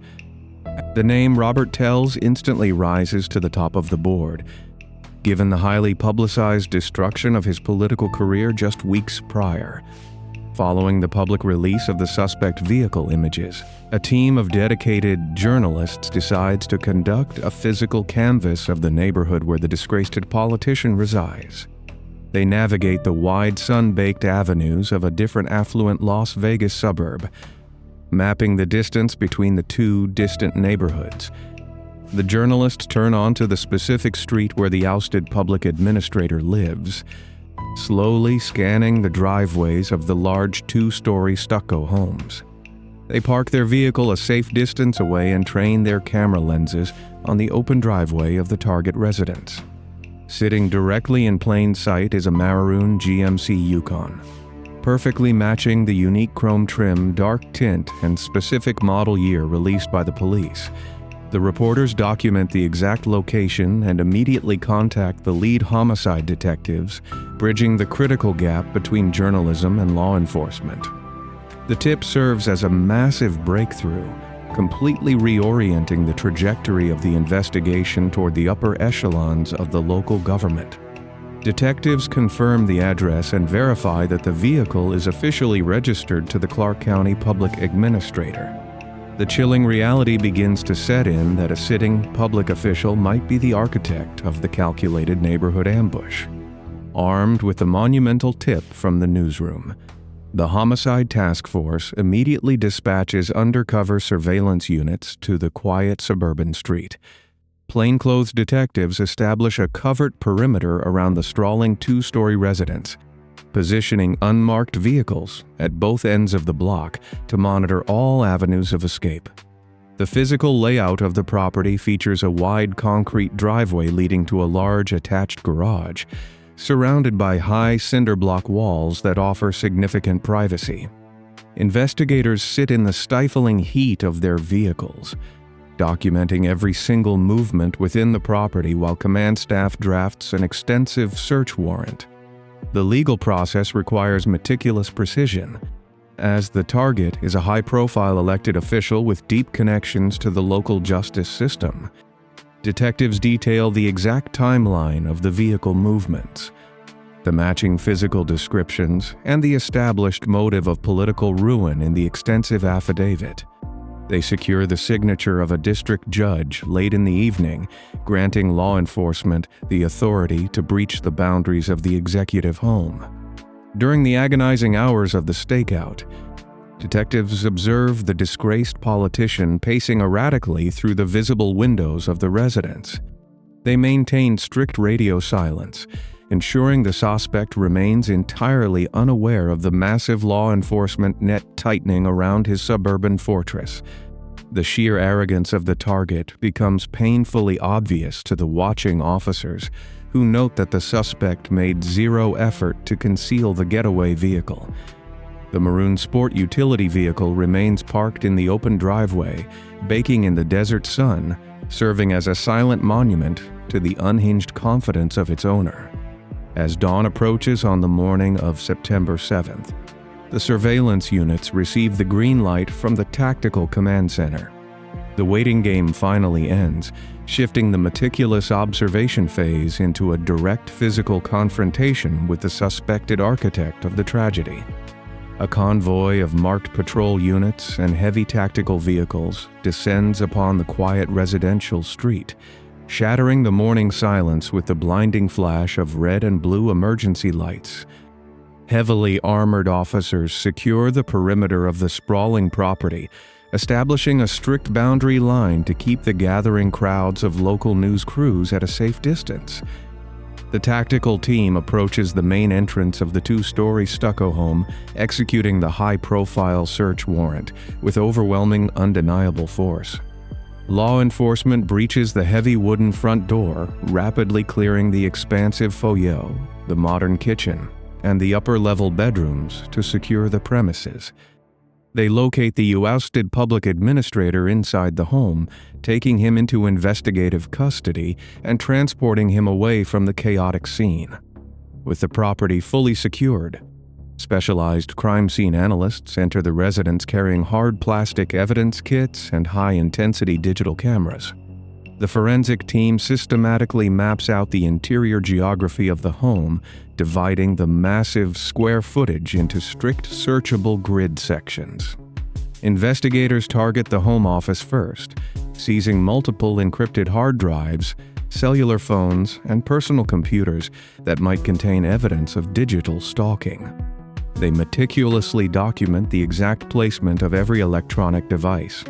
Knowing the digital footprint will be crucial in proving premeditation and timeline logistics.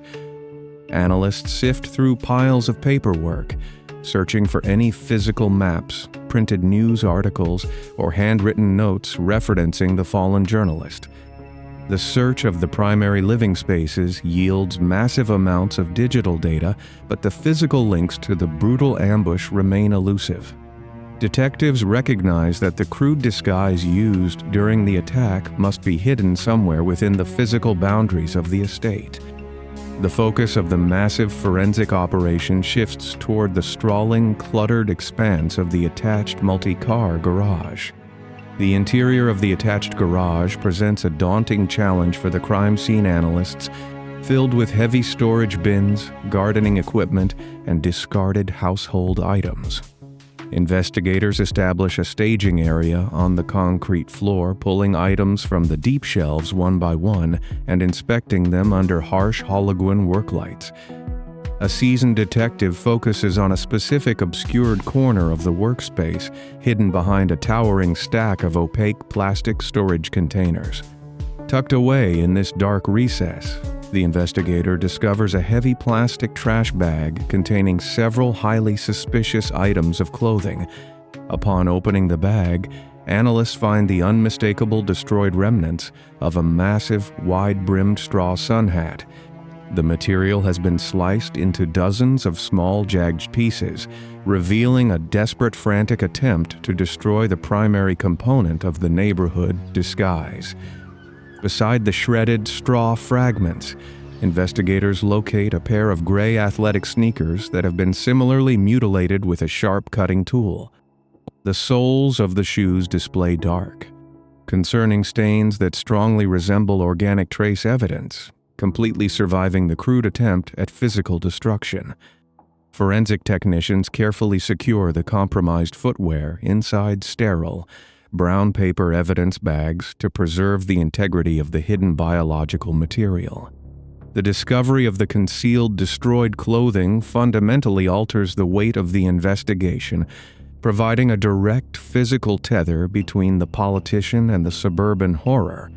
The sheer arrogance required to keep the primary instruments of the ambush hidden inside a personal residence stuns the veteran detectives processing the scene. The suspect falsely believed that simply cutting the items into pieces would render them invisible to the advanced techniques of a modern forensic laboratory. The massive collection of physical and digital evidence is securely loaded into police transport vehicles, setting the stage for a profound scientific revelation. The massive collection of physical and digital evidence arrives at the Las Vegas Metropolitan Police Department Forensic Laboratory, a sterile environment defined by stainless steel tables, bright fluorescent lights, and constantly humming ventilation systems. The focus of the massive scientific operation immediately shifts to the crucial biological evidence collected during the initial post-mortem examination.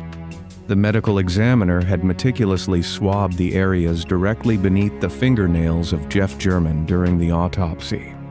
During the desperate, chaotic struggle in the hidden side yard, the seasoned journalist fought back with incredible ferocity. He scratched his disguised assailant. He captured a microscopic, undeniable piece of the absolute truth. Analysts extract the biological material from the tiny genetic samples using strict chain of custody protocols. They sequence the resulting profile using state-of-the-art genetic analyzers that run continuously through the night. They input the sequences into the vast criminal database to cross-reference the profile against the genetic sample attained directly from the Outlasted public administrator. The digital progress bars slowly fill on the computer monitors. As the machines process the complex data, the final analytical report generates, printing out a result that changes the entire scope of the investigation. The scientific conclusion is absolute. The genetic profile is an undeniable, microscopic match to Robert Tell's. The DNA places the disgraced politician directly at the epicenter of the tragedy. The profound reality of the scientific discovery washes over the homicide task force, leaving veteran detectives staring in disbelief at the irrefutable laboratory report. The architect of the suburban horror is not a shadowy organized crime enforcer or an untraceable street predator. He is a sitting elected bureaucrat operating at the highest levels of the local county government. An arrogant politician walked out of his comfortable suburban home fully intent on silencing a critical voice. He donned a massive straw sun hat and a reflective orange shirt. He drove his personal maroon sport utility vehicle across the city in broad daylight. He stalked an innocent man, waited in the shadows, and executed a fatal coordinated ambush strictly to protect his shattered ego. Tellus falsely believed a crude municipal landscape uniform would completely mask his identity from the modern world. He assumed his prominent position of power shielded him from standard law enforcement scrutiny. He completely underestimated the relentless spirit of the man he decided to attack. The veteran journalist secured his own final piece of evidence during his last waking moments on the concrete path. The truth remained locked away beneath his fingernails, patiently waiting for the seasoned detectives to find it. The makeshift disguise failed entirely. The untouchable facade of the corrupt government official shatters permanently. Following the undeniable biological match, tactical units officially place Robert Tellez under arrest, stripping away his expensive suits and his remaining political authority. The local government moves rapidly to formally remove him from his public office, severing his access to all county resources and securing the terrified staff members he left behind. Tyle remains deeply defiant behind the reinforced concrete walls of the county detention center, completely refusing to take responsibility for the brazen daytime ambush. Instead of showing any capacity for remorse, the disgraced politician leans heavily into his own profound arrogance. He chooses to represent himself during extensive portions of the pre-trial legal proceedings, turning the solemn courtroom into a bizarre stage for his grand delusions. He files endless, convoluted legal motions demanding his immediate release. He crafts a baseless, elaborate conspiracy defense to explain away the undeniable mountain of proof. He claims law enforcement framed him, planted the shredded disguise in his garage, and entirely fabricated the genetic evidence. He attempts to manipulate the strict legal system just as he ruthlessly manipulated his subordinate employees. The prosecutors remain completely unbothered by the theatrical legal tactics. They systematically build a crushing, impenetrable wall of digital tracking data and forensic biology against him. The highly anticipated trial finally commences in August 2024, drawing intense national scrutiny to the Las Vegas courtroom. The prosecutors meticulously lay out the precise timeline, the neighborhood surveillance footage, and the damning genetic match.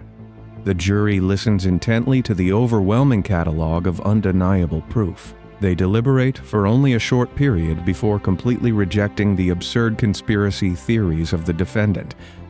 The foreperson stands and delivers a definitive verdict of guilty on the charge of first-degree murder.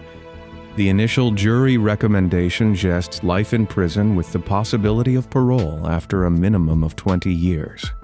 However, the presiding judge recognizes the profound systemic danger of attacking a senior journalist strictly to silence the free press. In October 2024, the judge invokes strict legal sentencing enhancements for the brazen use of a deadly weapon. The final, crushing mandate ensures Robert Tellez must serve at least 28 years behind bars before ever requesting parole eligibility. The arrogant bureaucrat who thought he could hide behind a cheap landscaper persona trades his sprawling suburban estate for a tiny steel cell. Justice prevails in the desert, honoring the unyielding 40-year legacy of a man who dedicated his life to exposing corruption. But while this disgraced politician relied on a simple change of clothes and a sun hat to mask his horrific intentions, others take the concept of a fake face to a terrifying, permanent extreme. Some dangerous fugitives decide to completely obliterate their own physical features, plunging into the dark underworld of black market procedures. They flee across international borders, desperate to carve away their old identities and vanish into the jungle forever.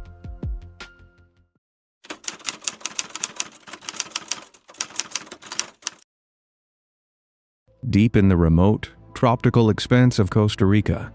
Heavily armed local authorities and United States Marshals surround a secluded surf hostel. The humid coastal air hangs heavy as the strike team breaches the perimeter and corners their target. A woman sits trapped inside the dim room, her face partially hidden behind layers of medical bandages. Her remaining visible features appear swollen and altered by a surgeon's scalpel, while her naturally light hair has been cut short and dyed a harsh, dark shade. She has transformed herself into an entirely different person in a calculated attempt to sever all ties to a former life. The metallic snap of heavy steel cuffs echoes through the wooden hostel, ending an exhaustive 43-day international manhunt for a fugitive who believed she could surgically erase her past. Let us step back to a time before the surgical masks and international flight paths. Returning to the sun-drenched hills of Northern California, Anna Moriah Wilson, known to her family and friends simply as Mo, represents the very best of the competitive athletic community. At 25 years old, she has become a rising star within the grueling, high-stakes world of gravel cycling. Her life revolves around disciplined early morning training rides and a genuine kindness that endears her to fellow competitors. She spends her days navigating winding dirt trails, pushing her physical limits while maintaining a humble, grounded spirit. Her dedication yields incredible results, transforming her into one of the most promising young athletes in the sport. In the early days of May, in the year 2022, she leaves her familiar mountain training grounds and travels south to the sprawling urban landscape of Austin, Texas.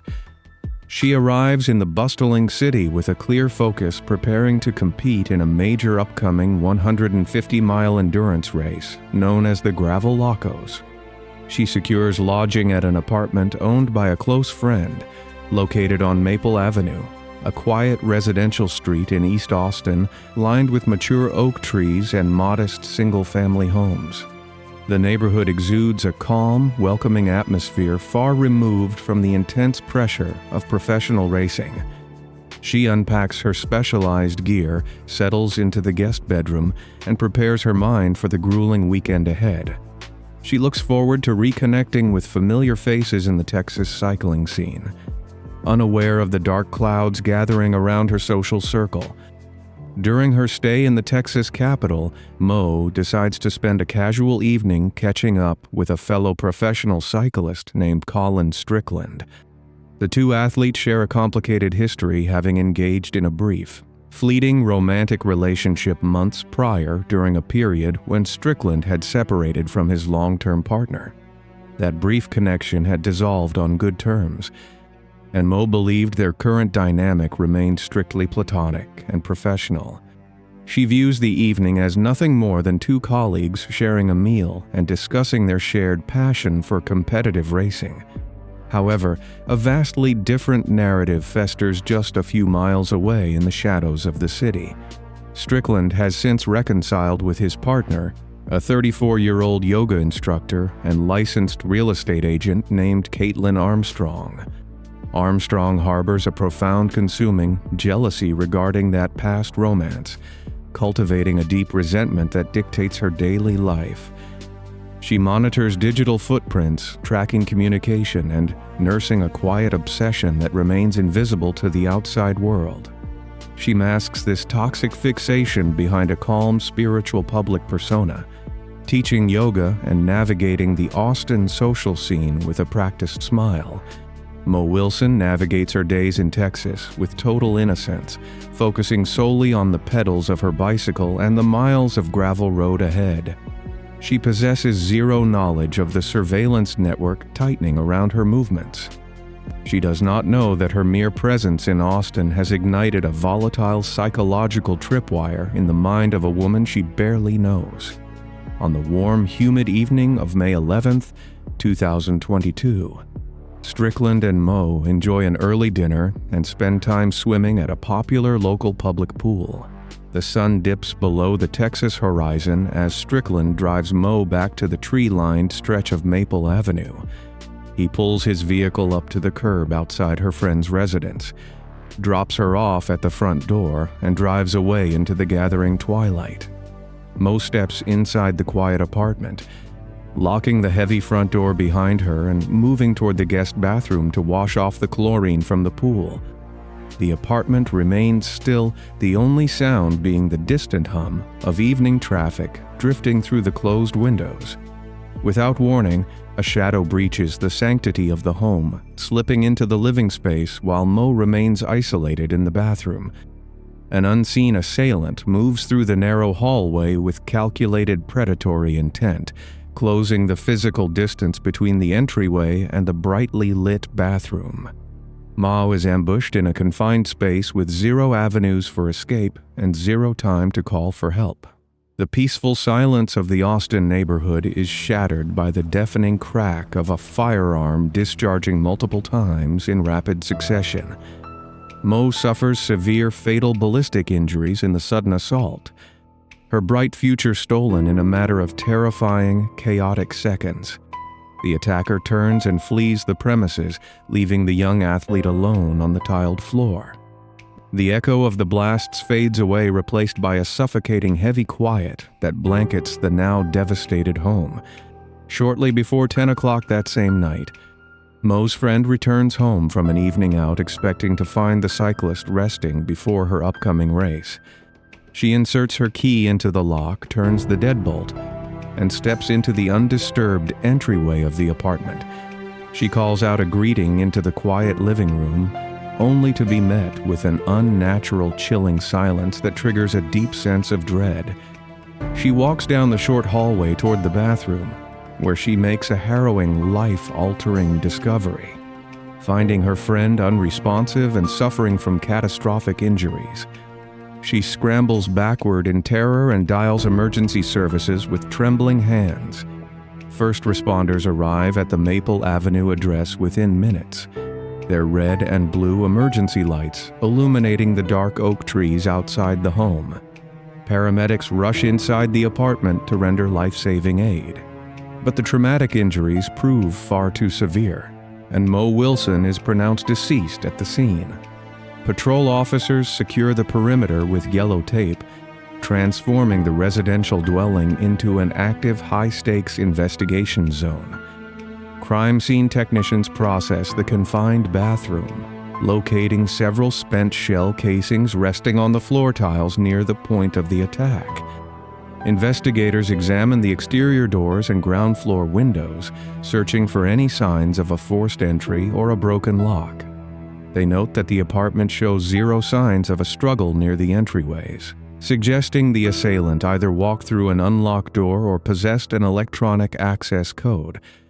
The detectives standing in the dim hallway realize they are not dealing with a random, opportunistic home invasion, but rather a targeted, personal attack. The morning sun rises over the quiet tree-lined stretch of Maple Avenue, illuminating a heavy police presence outside the residential apartment. Detectives begin a methodical house-by-house canvass of the surrounding East Austin neighborhood, searching for witnesses or digital evidence.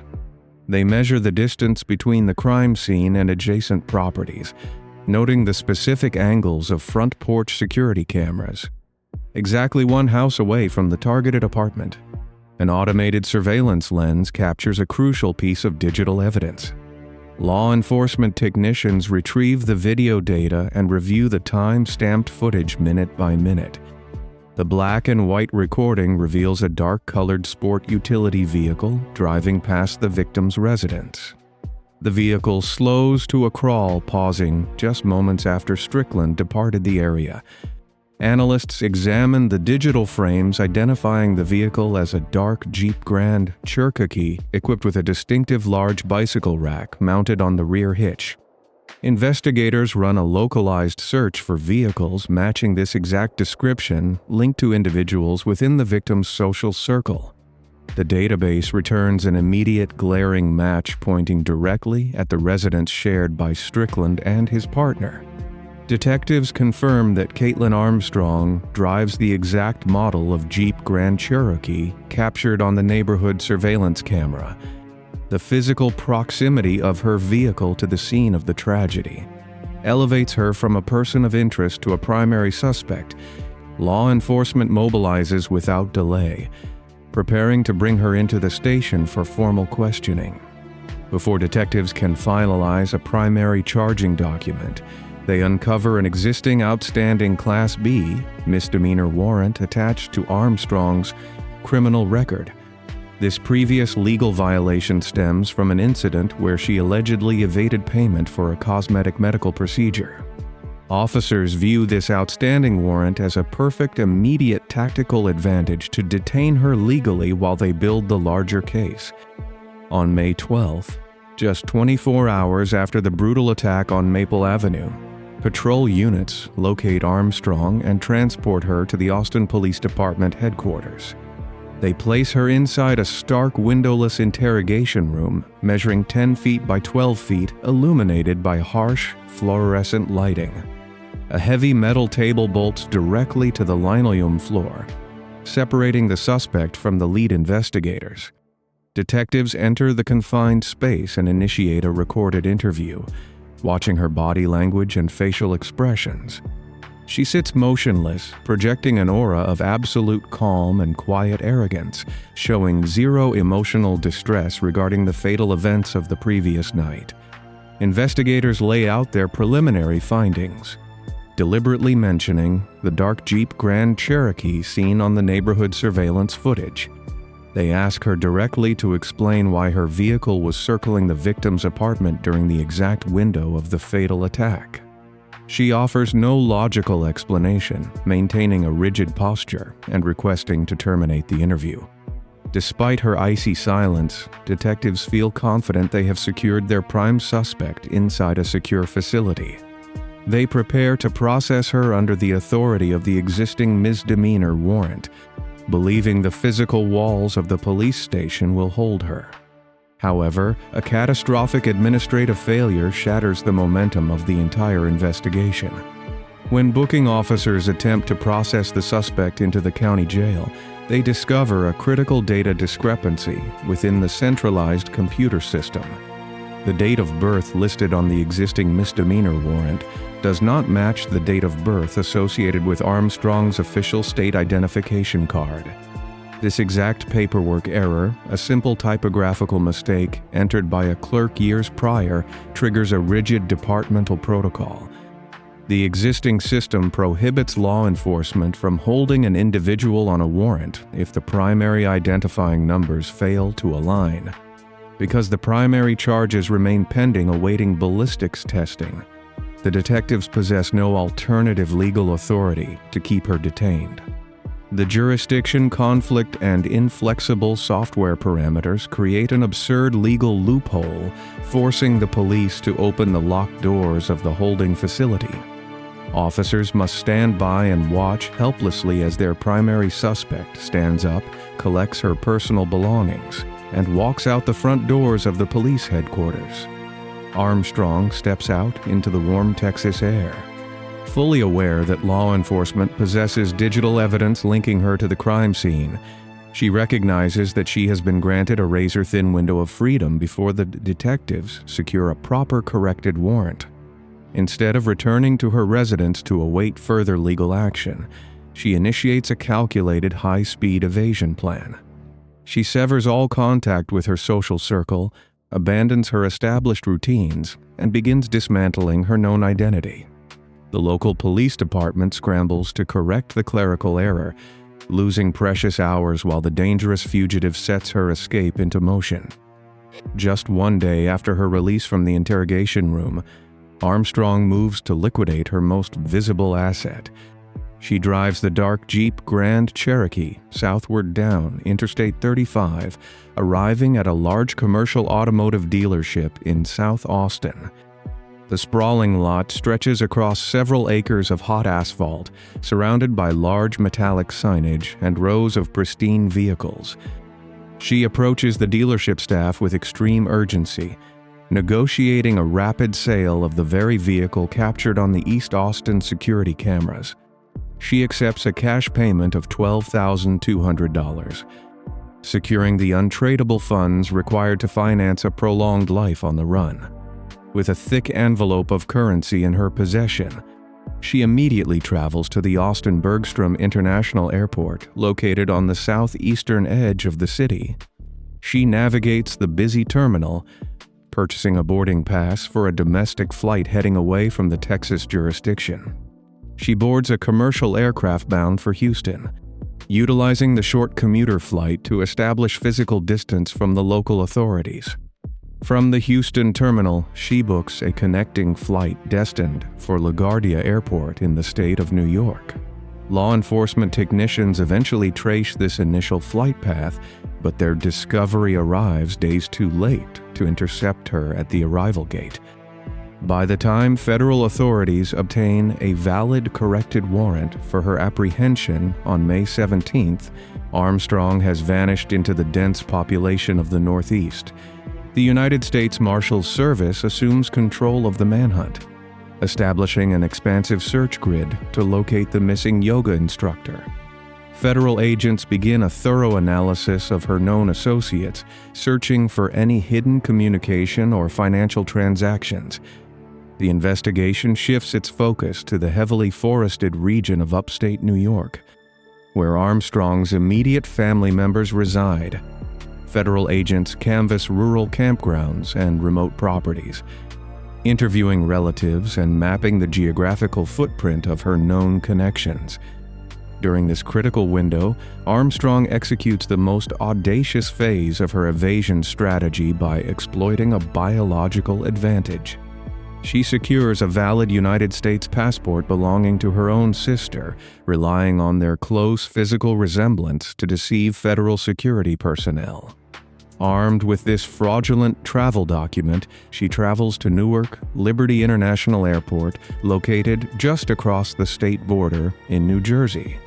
The massive international transit hub sprawls across 3,000 acres, filled with thousands of travelers passing through endless security checkpoints.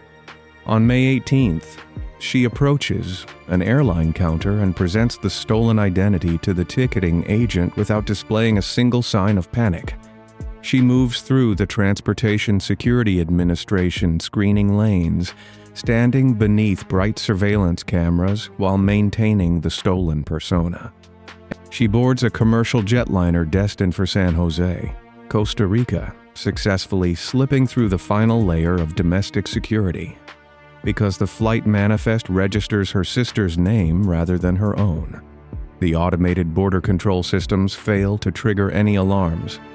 The federal marshals remain unaware that their primary target has crossed international borders, continuing their search efforts within the continental United States. Armstrong lands in the tropical heat of Central America, carrying a fortune in stolen cash and a burning desire to disappear. She secures immediate ground transportation, leaving the busy capital city behind and heading deep into the remote coastal regions of the country, immersed in the lush, secluded environment of the Costa Rican coastline. Armstrong begins the extreme physical transformation required to sustain her deception. She travels to a specialized cosmetic surgery clinic located in the capital city, utilizing her large reserves of cash to purchase medical anonymity. She commissions a surgeon to alter her most defining facial characteristics, spending over $6,000 on the extensive procedures. The operation changes the structural shape of her nose, while additional modifications alter the contours of her brow and cheekbones. During the painful recovery process, she remains hidden inside sterile recovery rooms, waiting for the bruising and swelling to subside. She goes even further to erase her past, cutting her long, naturally light hair into a short, choppy style and dyeing it a dark, heavy brown. She discards her Texas identity entirely, adopting a series of new fabricated names to interact with the local expatriate community, moving to the remote Bohemian surf town of Santa Teresa. She secures lodging at a rustic hostel situated along a dusty, unpaved coastal road. She attempts to blend into the relaxed environment, attending yoga classes and frequenting local cafes under the guise of an ordinary traveler. She believes the sheer distance, combined with her new physical face, will render her permanently invisible to the determined federal agents. However, she underestimates the relentless persistence of the United States Marshals and their advanced digital surveillance capabilities. Every passing day tightens the invisible net surrounding her tropical sanctuary, bringing the investigators one step closer to piercing her carefully constructed disguise. The illusion of her total escape begins to fracture as law enforcement meticulously traces the electronic footprint of her new alias. The federal task force refuses to abandon the search, pivoting their strategy from physical surveillance to advanced digital forensics. Analysts sitting in windowless offices thousands of miles away scan online databases, searching for new yoga instructors operating in Central America. They detect a digital footprint originating from a remote server located in the coastal town of Santa Teresa, Costa Rica. Investigators cross-reference the digital login times with the known habits of the fugitive, identifying a new alias participating in local wellness communities. United States Marshals coordinate with Costa Rican local authorities, dispatching a specialized apprehension team to the dusty, unpaved streets of the surf town. Heavily armed officers surround a modest wooden surf hostel sitting just a few hundred yards from the crashing waves of the Pacific Ocean. They breach the perimeter on June 29, 2022, moving with extreme precision through the open-air corridors of the rustic lodging facility. The strike team corners a woman inside a dim room, her face bearing the obvious swelling marks of recent cosmetic surgery. Despite the cropped, dyed hair and the surgically altered nose, agents recognize the underlying structural features of the woman they have hunted for 43 days. They demand her true name, stripping away the fabricated identity she spent thousands of dollars to construct. The heavy steel handcuffs snap shut around her wrists, shattering the arrogant illusion that she could simply buy a new face and erase her past. Authorities drag her out of the tropical sanctuary, initiating the complex extradition process to return her to the jurisdiction of Texas. The fugitive returns to American soil in heavy chains, placed inside a high-security detention facility in Travis County, Texas, to await trial. Months pass as she sits behind thick concrete walls, her surgical alterations healing as she realizes the overwhelming weight of the evidence mounted against her. On the morning of October 11, 2023, corrections officers transport her from the county jail to a specialized medical clinic for a routine appointment. 2 guards escort her out of the transport van, navigating the paved parking lot of the medical facility situated in a busy commercial district. She wears a striped inmate uniform, her hands secured by heavy restraints, projecting an image of total compliance to the armed officers. As they step toward the entrance of the clinic, she makes a sudden, desperate gamble to reclaim her freedom. Without warning, she twists her body, slipping her arms out of the loose restraints and sprinting away from the startled guards. She dashes across the asphalt parking lot, her feet hitting the pavement with frantic speed as she attempts to vanish into a nearby residential neighborhood. She hurdles a low wooden fence, crashing through the overgrown brush of a civilian backyard in a blind panic. Corrections officers initiate an immediate foot pursuit, broadcasting an urgent request for backup across the local radio frequencies. The exhausting chase lasts for exactly 10 minutes, spanning several residential blocks of manicured lawns and concrete driveways. The desperate sprint concludes when a pursuing officer tackles her to the ground, pinning her against the rough grass of a local yard.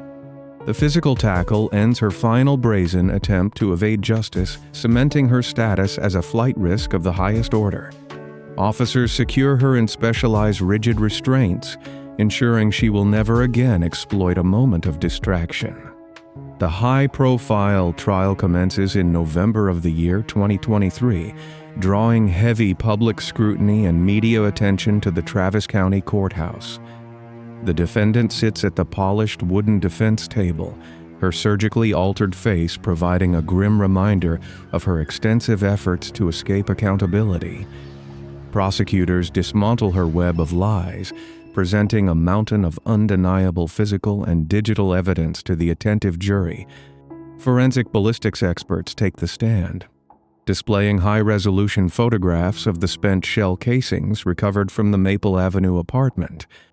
They testify that the microscopic striations on the metal casings perfectly match the internal barrel patterns of a firearm owned by the defendant. Digital analysts present a comprehensive timeline of the electronic stalking, showcasing the global positioning system data that placed her dark Jeep Grand Cherokee directly outside the crime scene. The state outlines the exact sequence of events, highlighting the calculated, predatory nature of the attack that ended the bright future of Anna Moriah Wilson. Defense attorneys attempt to introduce reasonable doubt, challenging the integrity of the police investigation and the accuracy of the ballistic reports. The overwhelming combination of the escape attempts, the plastic surgery, and the physical evidence renders their arguments entirely ineffective. The 12 members of the jury retreat to the private deliberation room, reviewing the grim facts of the case behind closed doors. The heavy doors of the courtroom swing open after less than 3 hours, signaling that the jury requires no further time to reach a consensus. The judge reads the official verdict aloud, holding the defendant entirely responsible for the brutal, permanent end of the young athlete. The legal system moves with intense purpose to administer the final consequences for the devastating attack and the subsequent international evasion. The presiding judge sentences the disgraced yoga instructor to 90 years inside a maximum security Texas State Penitentiary. The rigid terms of the confinement mandate that she must serve a minimum of 30 years before even reaching the threshold of parole eligibility. The court also imposes a heavy financial penalty, ordering the convicted fugitive to pay a formal fine of $10,000.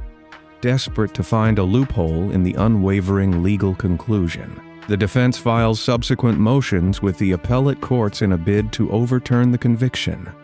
The higher courts review the trial transcripts and deny all appeals, stripping away the very last shred of legal hope. The heavy steel doors of the penitentiary slam shut, trapping her inside a stark concrete reality far removed from the tropical beaches of Costa Rica. This resolute legal conclusion provides a measure of moral justice for the grieving Wilson family, honoring a young woman whose incredible talent was stolen far too soon. The competitive gravel cycling community slowly heals from the profound loss, remembering the kind spirit and extraordinary athleticism of their fallen star. The case stands as a chilling testament to the extreme lengths a predator will go to hide their true nature, altering their very physical face to maintain an illusion of innocence. Physical disguises and surgical alterations are not the only methods used by master manipulators to deceive the general public. Sometimes the most dangerous individuals do not need a medical scalpel to change their identity. They simply need a tailored uniform and a forged credential.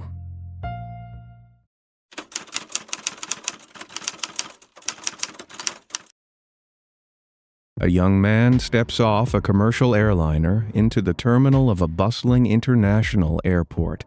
He wears the immaculate, tailored uniform of a Pan-American World Airways pilot, complete with a crisp white shirt and gold wings pinned to his chest. Flight attendants flank his sides, casting admiring glances as passengers step out of his path. He projects absolute authority to every single person he passes in the busy concourse. Yet behind this pristine veneer of aviation expertise lies a dangerous truth. He possesses zero flight training, holds no legitimate licenses, and is hunted by law enforcement across multiple states. His entire existence is a calculated facade designed to exploit the public trust in uniforms, turning an ordinary criminal into a phantom hiding in plain sight. The physical reality of the 1960s in New York State sets the stage for a grand deception. The suburbs of Westchester County feature manicured lawns, polished automobiles, and a desire to project domestic perfection. Behind the doors of a respectable middle-class home, the Abagnale family experiences a quiet yet devastating fracture. Frank Abagnale Sr. operates a local stationery business, working long hours to maintain the illusion of financial stability. His son, Frank Jr., watches the marriage crumble as financial pressures mount and arguments echo through the hallways. The eventual divorce shatters the family structure, leaving the teenage boy adrift in a world that feels unstable. Instead of seeking comfort, he develops a sharp, calculating intellect designed to manipulate the people around him. He observes his father navigating business dealings and notices how adults respond to confidence and perceived wealth. The boy realizes early that society operates on superficial visual cues. People ignore red flags when a person speaks with authority and wears the right clothes. He begins testing these psychological boundaries within his own household, using his natural charm to extract small favors and allowances. His father becomes the first unwitting test subject in a lifelong experiment of deception. The young man learns to read facial expressions, adapt his tone of voice, and mirror the expectations of whoever stands in front of him. He discovers a terrifying superpower hidden within ordinary human interaction. The petty manipulations escalate into a calculated system of theft. His father gifts him a used Ford automobile and provides a mobile gas station credit card to cover fuel expenses for part-time work commutes. Rather than using the card for its intended purpose, the young man devises a scheme to extract physical cash. He drives from station to station across the county, striking deals with the attendants working the pumps. He charges the family account for sets of tires, car batteries, and expensive mechanical repairs that never occur. In exchange for processing the fraudulent transactions, he asks the attendings to hand him a portion of the sale in cash. The young man exploits the blind trust of his own father, driving the struggling stationery business owner deeper into debt. The scam goes undetected for months because the corporate billing department processes the paperwork without verifying the physical inventory. A systemic failure in the rudimentary credit card infrastructure of the 1960s allows the fraud to flourish.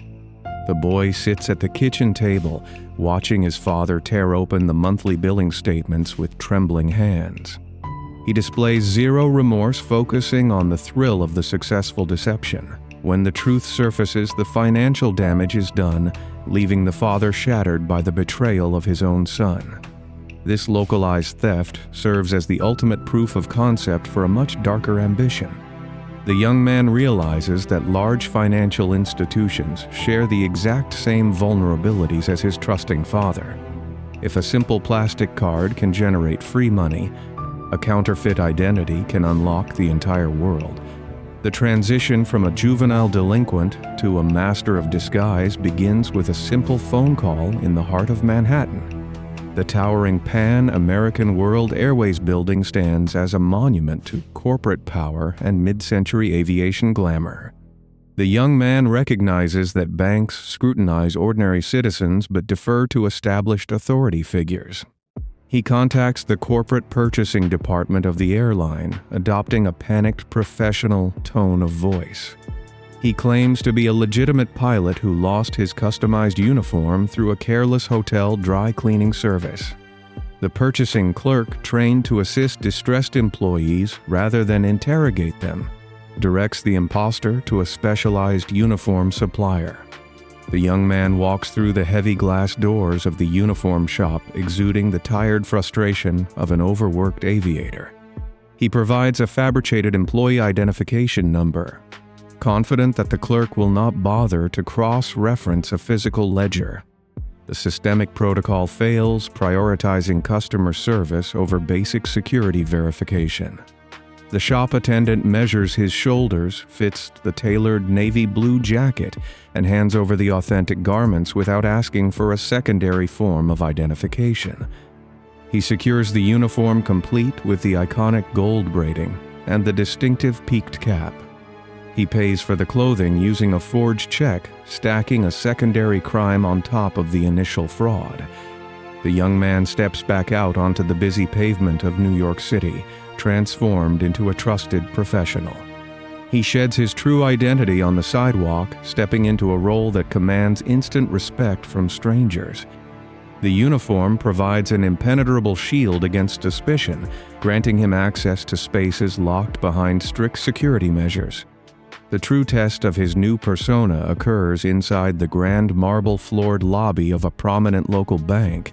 The spatial layout of the financial institution is designed to intimidate, featuring high ceilings, heavy mahogany counters, and rows of stern tellers behind iron grills.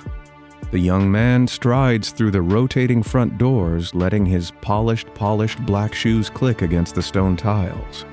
He bypasses the standard lines, walking right up to a teller window with the relaxed posture of a wealthy, busy executive.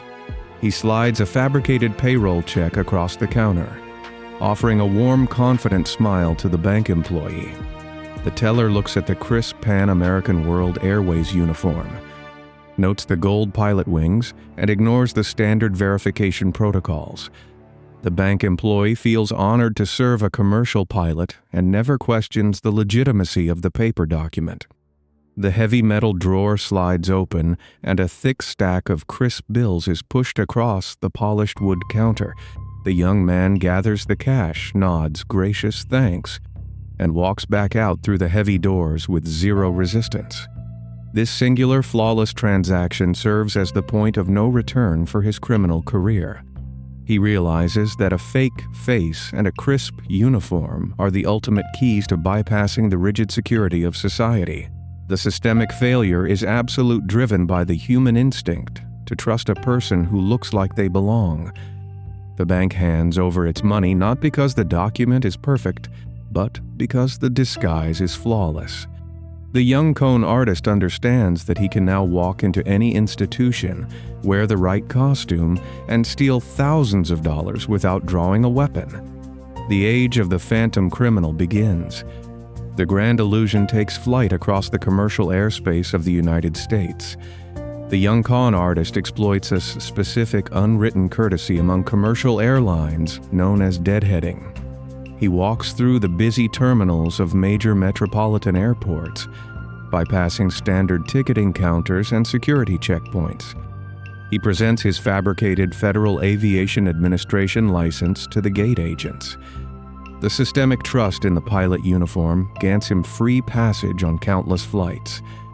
He steps onto the planes, greets the flight crew, and takes a designated observer seat inside the actual cockpit. He sits mere inches from the flight controls, engaging in casual conversation with legitimate captains. While soaring above the clouds, he studies the operational jargon and refines his deceptive persona. The free travel serves as a vehicle for a massive rolling financial crime. He touches down in new cities, steps into local bank branches, and presents counterfeit payroll checks. The regional banks operate on isolated, slow communication networks. The tellers hand over piles of cash, unaware that the physical paper holds zero value. He exits the banks, returns to the airports, and boards another outbound flight. The delay in processing the fraudulent paper gives him a massive geographic head start. He funds a life of extreme luxury, staying in premium hotel suites and dining at exclusive restaurants. The sheer volume of the stolen cash turns a local thief into a national threat. The paper trail of forged checks cascades across multiple state lines, triggering a massive federal response. The sheer volume of the financial damage forces the Federal Bureau of Investigation to assign dedicated agents to the case. Investigators stand in cramped, fluorescent-lit offices, pining locations of defrauded banks on a giant map. They notice a clear, terrifying pattern tied to major commercial flight routes. The physical evidence comprised bounce checks featuring the Pan American World Airways logo. The federal agents launch inquiries with the airline, requesting employee files for the suspect. The Corporate Records Department returns empty-handed, revealing that the man cashing the checks does not exist on their payroll. The systemic failure of the banking infrastructure hinders the federal pursuit. Financial institutions in the 1960s require physical transit of paper checks between regional branches and central clearinghouses. This archaic routing process creates a blind spot lasting several days for every single transaction. By the time a bank manager realizes the fraud, the suspect is sleeping in a different time zone. The agents travel to the targeted banks interviewing tellers and branch managers. They gather matching physical descriptions of an articulate, confident pilot commanding absolute respect. The federal investigators hit a solid wall of jurisdictional red tape. The lack of centralized real-time banking databases leaves the agents chasing a phantom. The criminal remains one step ahead, weaponizing the slow speed of bureaucratic communication. The intensifying federal pressure forces the criminal to abandon his lucrative aviation disguise. He recognizes that law enforcement agencies monitor the airports, making commercial travel a profound risk. He relocates to the quiet, humid suburbs of Cobb County, Georgia, seeking a place to hide in plain sight. He leases an upscale apartment in a modern complex, surrounded by young professionals and families. The leasing agent requires an occupation for the rental agreement. The con artist lists himself as a medical doctor pivoting to a new realm of institutional trust. He socializes with his neighbors, fabricating a backstory about a hiatus from medical practice. A neighbor working at a local hospital informs him of a temporary vacancy for a supervising pediatrician. The young man seizes the opportunity, realizing a hospital provides the perfect cover from federal scrutiny. He visits the local library, studies medical journals, and memorizes basic anatomical terminology. He walks into the hospital administrative office wearing a crisp suit and carrying a forged medical license. The Human Resources Department faces a critical staff shortage and prioritizes immediate hiring over rigorous background verification. The hospital administrators accept his fabricated credentials without placing a single phone call to the listed medical boards. The rigid protocol of emergency staffing creates a massive vulnerability. The con artist receives a white coat, a name badge, and unrestricted access to the pediatric ward. He steps into a position of absolute authority over the health of vulnerable children. The physical reality of the hospital shift presents a terrifying danger to the local community. The pediatric ward features long corridors of sterile tile, glowing fluorescent lights, and rows of beds holding sick infants. The con artist walks these halls during the grueling midnight shifts, carrying a clipboard to project an aura of medical competence. He possesses zero actual medical training, yet he dictates the care of vulnerable patients. The nursing staff defers to his judgment, trusting the white coat and the official title. When complex medical emergencies arise, he implements a calculated deflection strategy. He pages the legitimate medical interns, ordering them to handle the severe cases under the guise of an educational exercise. The interns view the delegations as a sign of trust, executing life-saving procedures while the imposter watches in silence. He weaponizes the strict hierarchy of the medical profession to mask his own ignorance. Subordinates do not question the orders of a supervising resident, creating a silent shield around his incompetence. The arrogance required to play a guessing game with human lives highlights the depths of his sociopathy. The daily routine consists of dodging direct medical interventions while maintaining a facade of supreme confidence. The federal agents back in New York remain blind to his new identity. They continue searching for a pilot while the criminal signs medical charts in a Georgia hospital. A localized tip regarding a suspicious doctor reaches the local police, threatening his comfortable setup. The imposter abandons the hospital during the middle of his shift, leaving the pediatric ward scrambling to fill the void. The necessity of escape drives the con artist across state lines into the humid expanse of Louisiana. He targets a prominent parish aiming to infiltrate the highest echelons of the local justice system. The physical environment of the courthouse features towering stone pillars, heavy oak doors, and a strict adherence to traditional decorum. He adopts the persona of a brilliant legal mind, claiming status as a graduate of a prestigious Ivy League institution. The con artist accesses a local university library, securing blank transcript paper to forge a flawless academic record. He submits the fabricated documents to the State Bar Association, exploiting a specific loophole in the verification protocol. The legal governing body accepts the physical transcripts on face value, failing to contact the issuing university for confirmation. This systemic oversight allows a high school dropout to sit for the grueling state bar examination. He relies on his photographic memory, studying law books day and night to memorize the necessary precedents. He passes the examination, securing a legitimate license to practice law based on a foundation of absolute fraud. The Attorney General of the state extends an offer of employment, welcoming the imposter into the inner circle of the justice system. The criminal walks through the polished halls of power, rubbing shoulders with the exact type of men hunting him across the country. He handles corporate cases, drafts legal briefs, and provides counsel to established professionals. The legal community accepts him as a peer, blinded by his tailored suits and his manufactured pedigree. The sheer audacity of the deception reaches a peak, turning the local court system into an unwitting accomplice. He uses the rigid structure of the legal profession to shield himself from the ongoing federal manhunt. The men of the Federal Bureau of Investigation spend years chasing shadows across the American landscape. The lead investigators sit in quiet rooms staring at bulletin boards covered in fraudulent checks and dead-end leads. The psychological toll of the manhunt weighs heavy on the agents tasked with stopping the financial hemorrhage. Every time they identify a pattern, the phantom suspect sheds his identity and vanishes into the crowd. The federal agents travel to Georgia, discovering the abandoned apartment and the empty white coat left behind in the pediatric ward.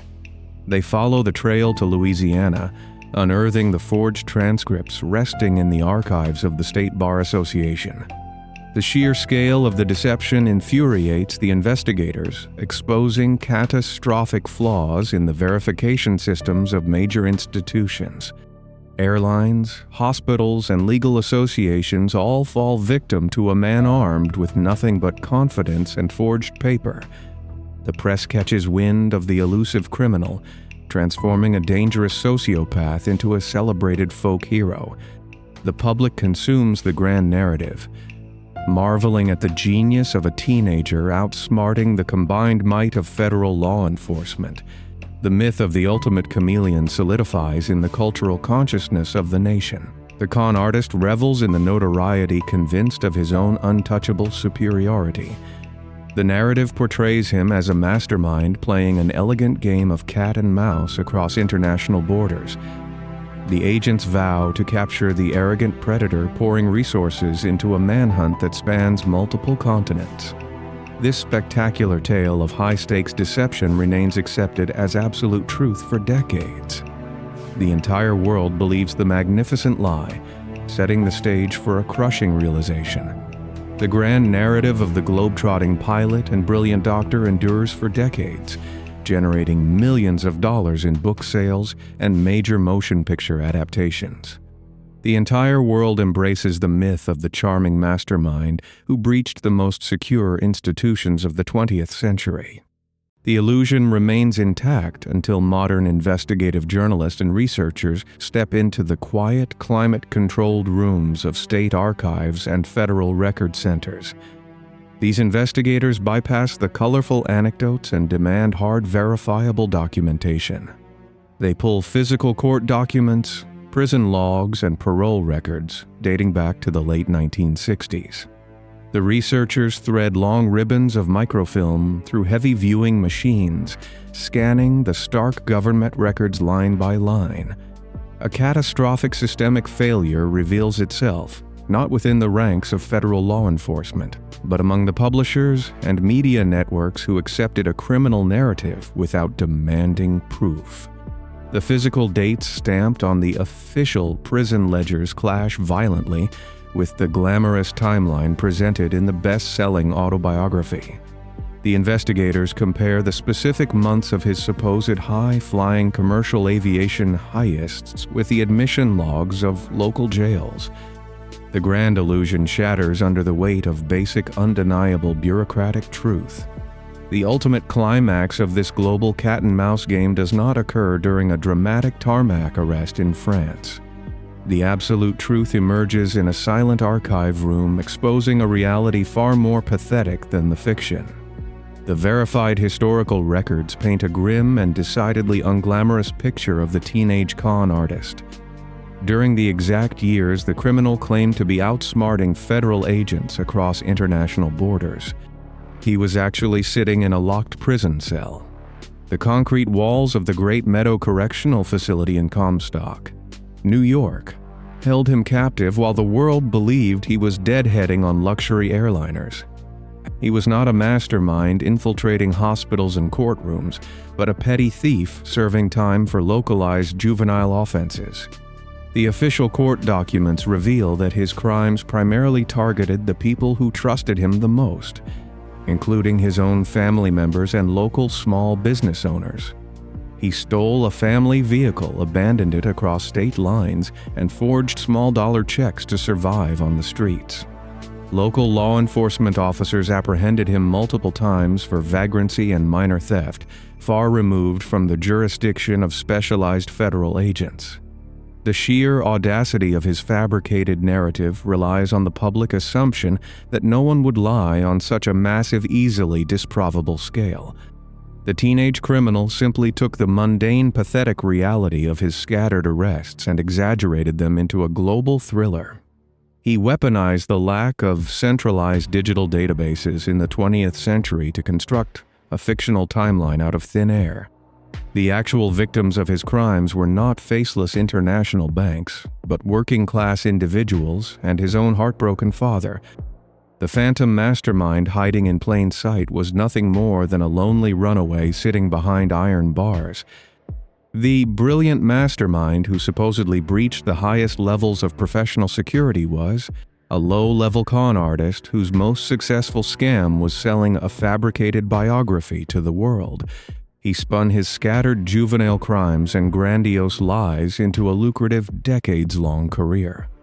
Following his eventual release from the prison system, he recognized that the public craved a charming rogue rather than a pathetic thief. He packaged his fictional exploits into captivating lectures, standing on stages under bright spotlights to tell his lies directly to massive audiences. The media consumed the narrative, elevating a petty check forger to the status of a legendary security expert. Major corporations and financial institutions paid him exorbitant consulting fees to protect them from the very methods he invented in his own mind. The irony of his post-criminal career is staggering, as the very institutions that govern truth and security allowed a proven liar to dictate their protocols. He built an empire on a foundation of absolute deception, proving that a confident delivery can bypass even the most rigorous intellectual scrutiny. The world rewarded his deception with wealth, fame, and a pristine public image. The damage inflicted upon his early victims faded into the background, overshadowed by the sheer entertainment value of his fabricated life. His ultimate disguise required no pilot uniform, no white medical coat, and no forged legal transcripts. The legacy of Frank Abagnale Jr. serves as a chilling testament to the power of a manufactured reality. He demonstrated that society is overwhelmingly desperate to believe a good story, often choosing entertaining fiction over depressing facts. The true danger of his existence lies not in the minimal financial damage he actually caused, but in the ease with which he manipulated global truth. He proved that sometimes the most enduring and impenetrable disguises are not physical garments stitched from fabric. The ultimate masks are the bold, unwavering lies we convince the public to believe without question. He lived his entire life hiding in plain sight, completely shielded by a wall of collective gullibility. The realization that millions of people can be fooled by a single confident voice shatters our inherent trust in documented history. The systemic failure of truth continues to haunt the historical record, leaving behind a profound sense of psychological unease. Yet, while some criminals hide behind charming stories and fabricated resumes, others use their fake faces to conceal a much darker, far more destructive appetite. We now turn our attention from a thief of money and truth to a predator who stole the very futures of those who trusted his immaculate, holy disguise.